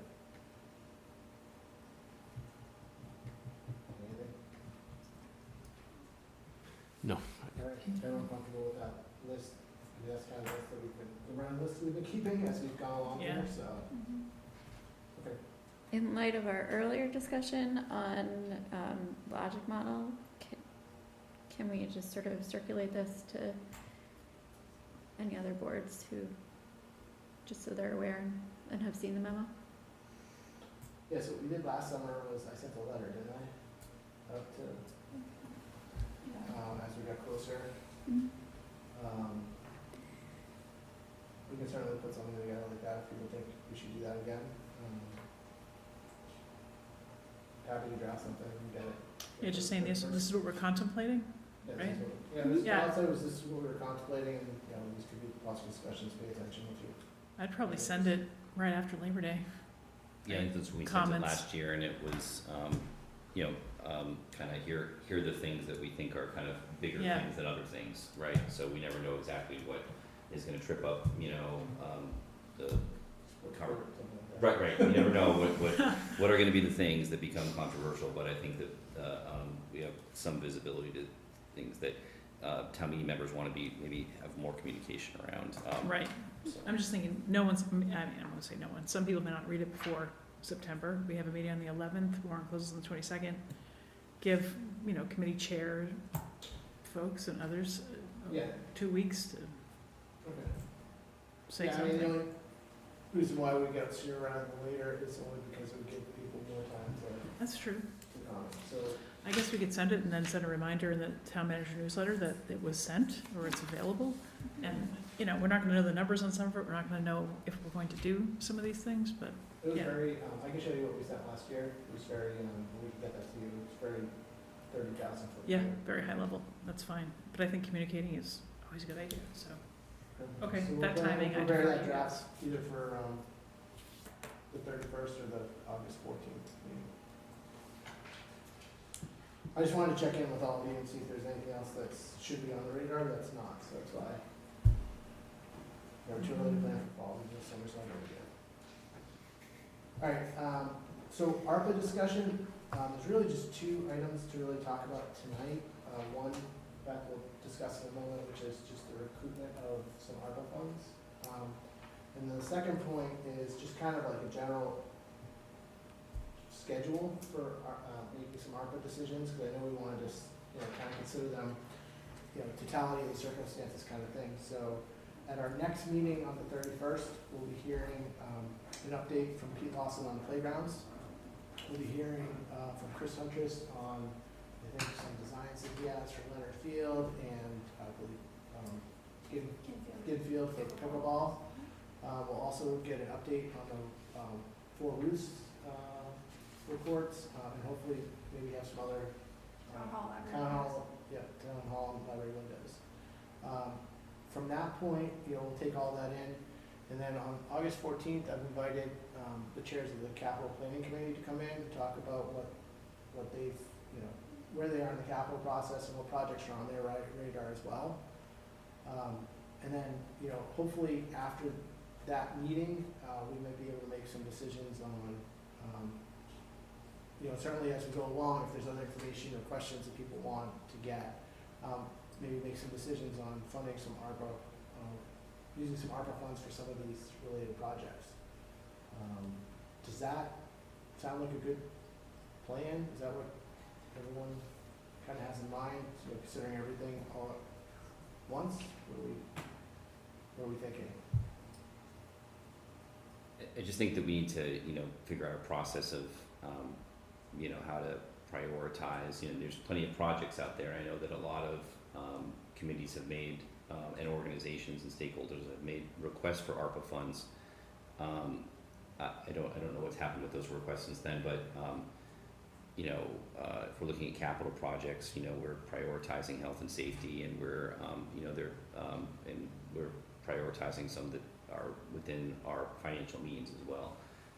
We've got the solar project for Lynch, which may make sense for us to make a direct purchase of rather than a PPA project. So there's it's hard when we just have a few projects because they all sound good, but I think we probably need some critical thinking applied to the decision making there. So, and it may be that there are other stakeholders that want to weigh in as well. I don't know, but so I guess if we could come up with a process rather than just have a presentation on the costs of certain things, because then it's just kind of like, well, I guess we're just funding the ones that come before us, you know. Didn't we have a ranking? Yeah. Didn't you guys rank it for us last year? So we had done a spreadsheet that had all the projects Right. together, it wasn't necessarily ranked, but that was also the ones that were kind of the community requests, which I think we had said we were gonna have set aside like $300,000 Right. to look at those projects separately and develop our own kind of ranking process for that. Yeah, so so we have, all those outside agencies were, we have the, I think Yep. it's 300 or 350, can't remember. And I think Thea was gonna work on putting together some type of application process, Mhm. to award those type of grants. And Yep. then, aside from that, we were looking at doing, I think this body was looking at spending the bulk of the rest of ARPA on some type of capital type projects. And so we were trying to get all this information gathered, Mm-hmm. be able to ask questions, and then, have a discussion about choosing projects. The way we did it initially was we had a recommendation from staff. And that's what, we started with that, Yes. so. Yeah, I think that recommendation hadn't gone to capital was the, problem, right? So it's just, now capital is in their process, and so,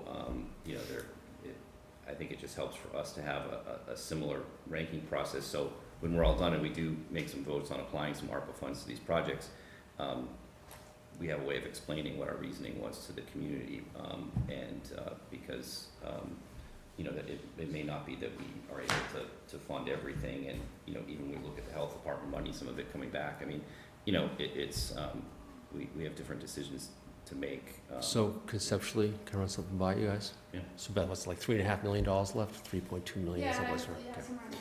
So then we take out 300,000, 350 for socially related types of things, for lack of a better term, whatever that other bucket is out there. But then can we take part of it for fun stuff, whether it's playgrounds or pickleball courts or something else? And maybe we say, hey, we of the remaining $3 million, we're gonna take $500,000, or for fun stuff, and $2.5 million for like boring stuff that we have to do. But we can have some fun. We do the boring stuff because we might never get to that other stuff. I think that's a good idea. Is that- That's I mean, I know that's unscientific, but that's. So I think that's the type of discussion we should have after we have all the information out there. What's potentially. But you can look at the scope of the immensity of this stuff and think, oh, we don't have enough money. Of course we don't have enough money. So let's, have some fun and we'll deal with some of this other stuff. I think part of the process for us was to identify, which of these projects are CPA eligible as well, and so we can then, because part of it is we've got to sell the CPA to residents as well, why we need to do this, why this needs to be a surcharge that's in place indefinitely.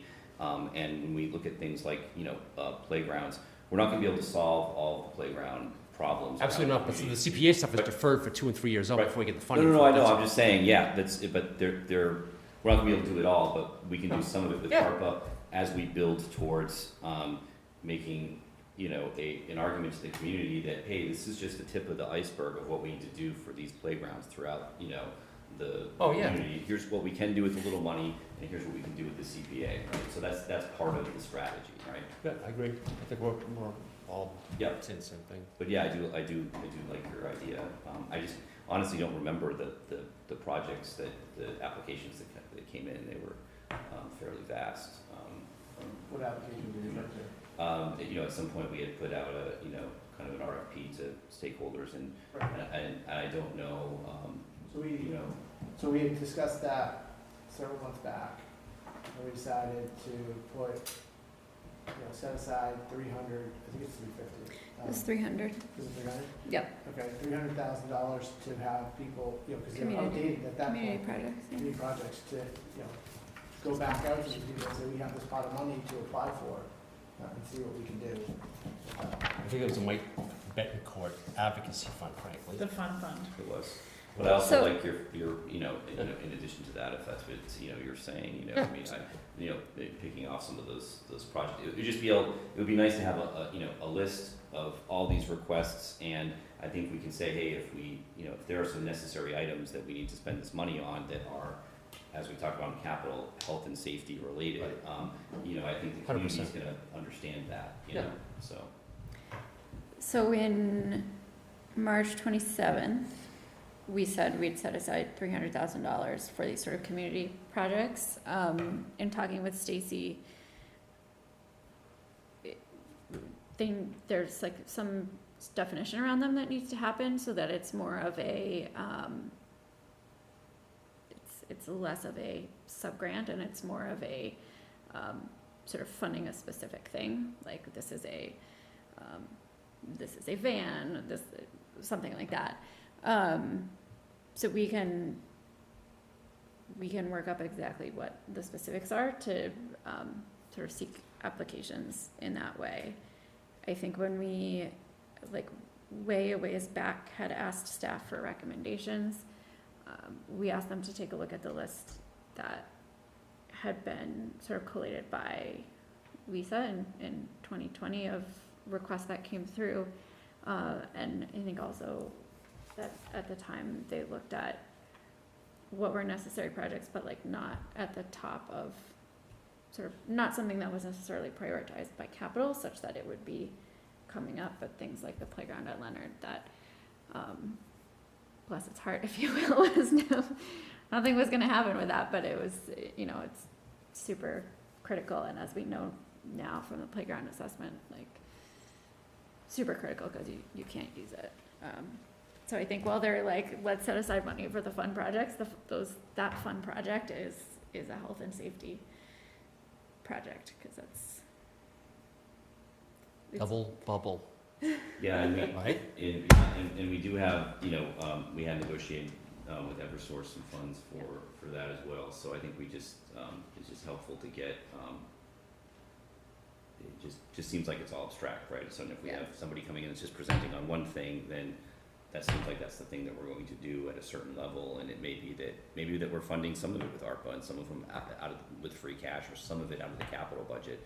You know, it may be that the capital planning committee, you know, comes to us and says, hey, you know, we want to do this project, but it's 500 and we've only got 250, right? Rather than us saying, we'll use 500, we'll give you 500, we'll match you on it. And so we'll.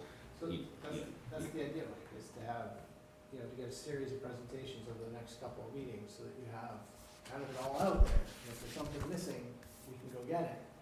And then after that, you know, figure out the process to kind of start, you know, allocating some of this funds. I said that capital would be in on August 14th to, you know, present what their list is and, you know, exactly what you just said. You know, but there's some other hanging stuff that we've been talking about over the last couple of months that are still out there that we're, you know, I guess we're close to getting answers on, which is the roofs, the windows, playgrounds, Leonard Field, Chris Huntress's work on, what's Leonard Field, and pickleball courts, and then there's the capital piece of it, so, which, you know, the capital process is going to encompass what, you know, Chris Nixon was talking about, you know, last week, or a couple weeks ago. So, you know, the idea is to get all that, you know, over the next couple of meetings. And then, you know, figure out a process from there. I guess is that not how we want to do it? No, it is. Is Pete doing the pickleball court presentation? Pete is not doing pickleball. Okay. No, Chris Huntress. Oh, Chris Huntress. All right. So can you ask him about the noise? I mean, I'm not a pickleballer, but you know, I can see how Leonard Field, Ginfield would be more appropriate because it's sort of isolated versus Leonard Field, because those neighbors would be going berserk. I don't know. People play at Leonard now, and I mean, you hear it when you walk past the tennis court. So the master plan that he did for Leonard Field does include pickleball courts if you want to do them there. We also had him look at Ginfield because for your exact reason we thought it was a little bit more isolated. if the town is gonna move forward with pickleball courts at either location, I think we need to have a very robust public process because Yeah. I think Yes. people are going to hear about. Yeah, and some cities and towns are having real Yes. kind of, neighbor conflict. Well, that was our conflict that we had with the sport court over at the rec center, right? We had to cut pickleball out of it because it was too close to residences. Right. So I think that's Yeah. when we started talking about, again, being an option there with the basketball court that maybe needs some work done. But, we just resurfaced the courts, or some generous donors have, and so to give up that court that's not really used and is, would be ideal. It's a good facility. But I guess what I would like to see is more of like a list of all these projects that are out there, the cost, whether it be engineering, and as we get that going, what would be, highlighted, what could potentially be CPA eligible, right? And then so we can go through a process. If we're starting with projects and just having people come in presenting on them, it's hard to compare them against things that we haven't heard about, right? Or we haven't seen. I'll just say from my perspective, I think the idea is to get everything on the table, right? And the way it kind of shakes out, we face it over a couple of meetings, but I think the intent is after those meetings, and probably at the meeting on September, whatever, we said 11th, is to bring all that information together into the table with that exact information that you guys can evaluate. Yeah. That would be my intent for that meeting, is to have that all in one place. But can we get that before the Friday before the meeting? Because there's going to be a lot of information there to review, consider, and then have questions. So it's just give a more productive meeting on the 11th. Yeah, I think the ultimate deliverable, is a list, but with that list is the opportunity to ask questions and hear specifically what the projects are, rather than just seeing it on a list over the next couple of weeks. Yeah, and the Leonard Field master plan is, $1.4 million worth of improvements. Like, the playground is only, part of that. So there's more we could do if that's something that you're interested in. Yeah, and I don't know, without looking at a parallel, capital list, the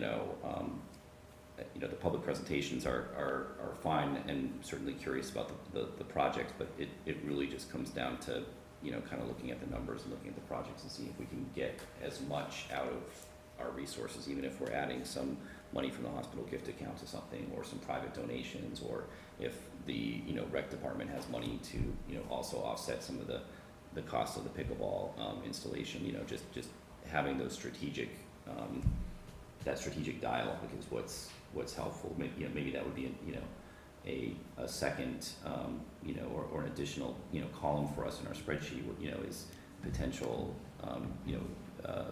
departmental support, for something, even if it's, short money,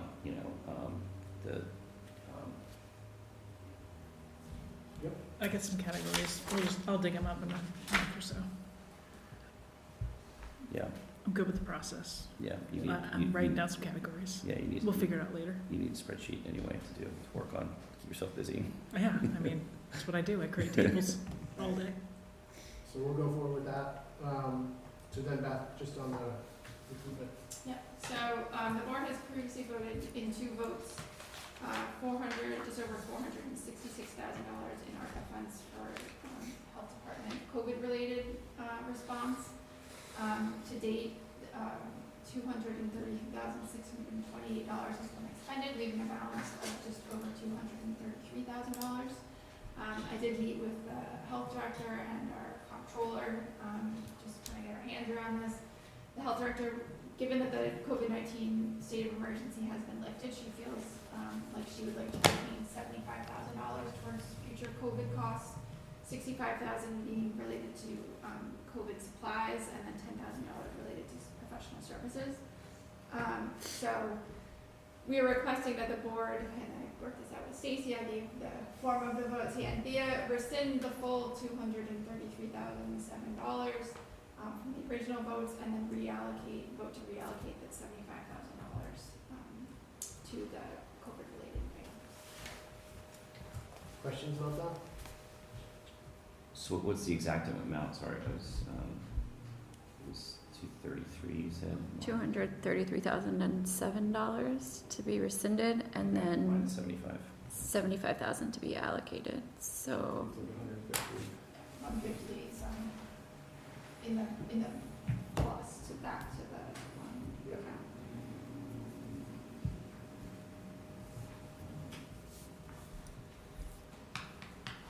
Any questions about that? We also are working on the aeration project up in the reservoir, which I think will probably come in a little bit under what you guys had already voted, so there should be a little bit of money coming out from that now. But now that I've said that, we'll probably. Right? Tomorrow we'll probably have a problem. Yeah, I mean, the only thing I would say is that delta, that 150 or so, whatever it is, it would be nice to just earmark that for the Leonard Field Playground project, you know, so. Beth, reading through the different packages tonight for the different bids and so forth, you know how the state issues on different jobs an engineering estimate when it goes to bid. What is there information available to you, Matt, that on what the delta is? Because my sense is that these engineering estimates are low on a fairly consistent basis. So when we're making a presentation to town meeting, we could say, this is where they're running, this is what they are, and this is, you know, over the last 3 years, this is what they're turning out to be. So before you say asking for two, you get that right there? Glad I asked. In the information that the AG put together for the Elizabeth Morocco culvert, they looked at the historical cost index that RS Means publishes, and it's increased by 26.64% between January 2021 and January 2023. I mean, that's unheard of. We usually assume a 3% escalation cost per year. Right, no. So it's just like, like month to month, it's just blowing up. Right? Exactly. But that's engineering cost, right? That's right. That's not hard cost. Those are construction. Oh, construction costs. Yeah. Oh, okay, I thought you were asking engineering. Yeah. No, but, I mean, the engineers give us an engineer's estimate, right? And it's just.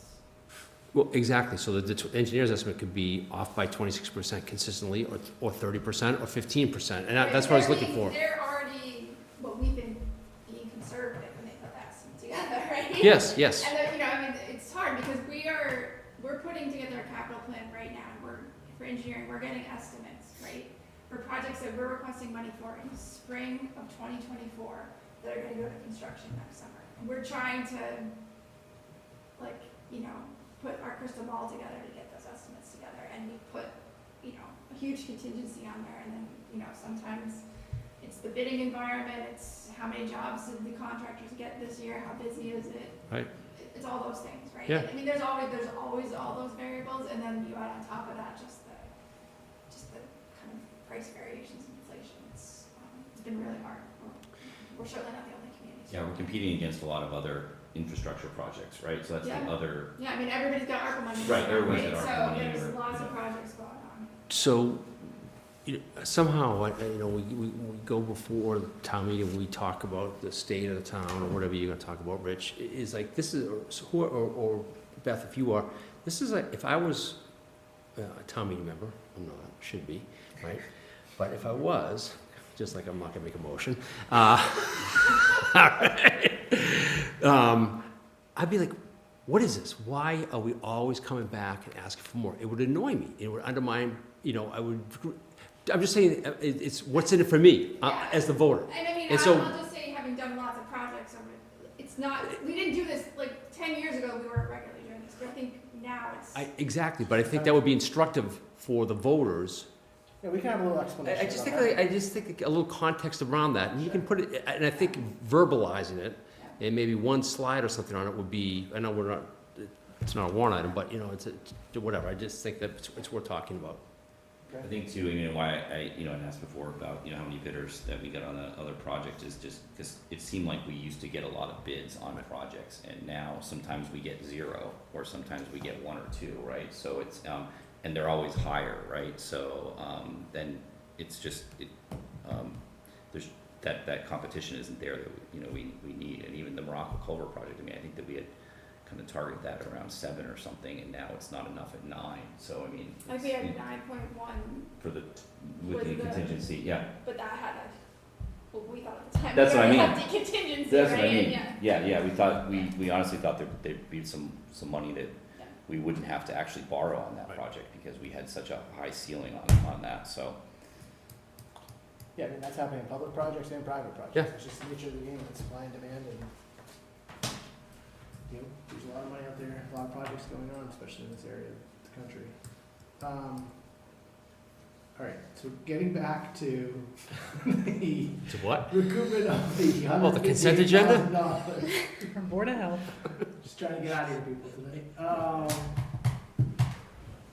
For the Board of Health, Mike, to your point, I thought the whole idea was to hear everything rather than do one-off projects. But if people want to allocate that money. No. I think it's No. better to just put it back in the pool and then we can, I can just hear Stacy in my head. All right, so if we put that money just back in the pool of ARC money, is that okay with everybody? Okay. Motion? Move that the select board rescind the remaining balances of the ARPA fund allocations voted on November 29th, 2021 and January 5th, 2022 related to the health department request for COVID testing, contact tracing, and risk communication, approved for $171,635 on November 29th, and for additional COVID-19 mitigating measures approved for $295,000 on January 5th. The combined remaining balance of these allocations to rescind as of July 15th, 2023 is $233,007.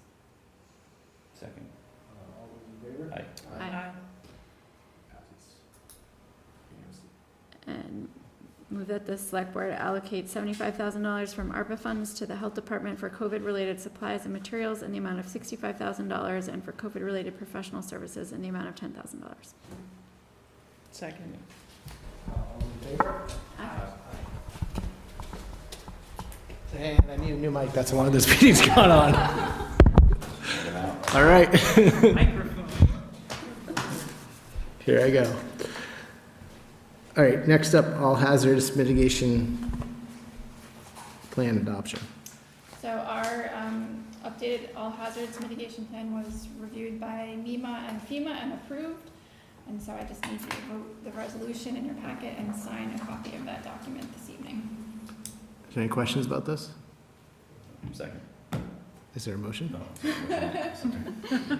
Move that we adopt the resolution adopting the all hazards mitigation plan 2023 update. All those in favor? Aye. Passes. We have one appointment to make, which is Alan Nine, reappointing him to the Wildwood Cemetery Advisory Board for a term not to expire, on May 31st, 2026. Is there any discussion around this reappointment? I think he's done a good job. No discussion. All right. Is there a motion? Move that we reappoint Alan Iden to the Wildwood Cemetery Advisory Committee for the term to expire May 31st, 2026. All those in favor? Aye. Great, passes. We need to do all our donations. There's a lot. There's a lot. In this supplemental one.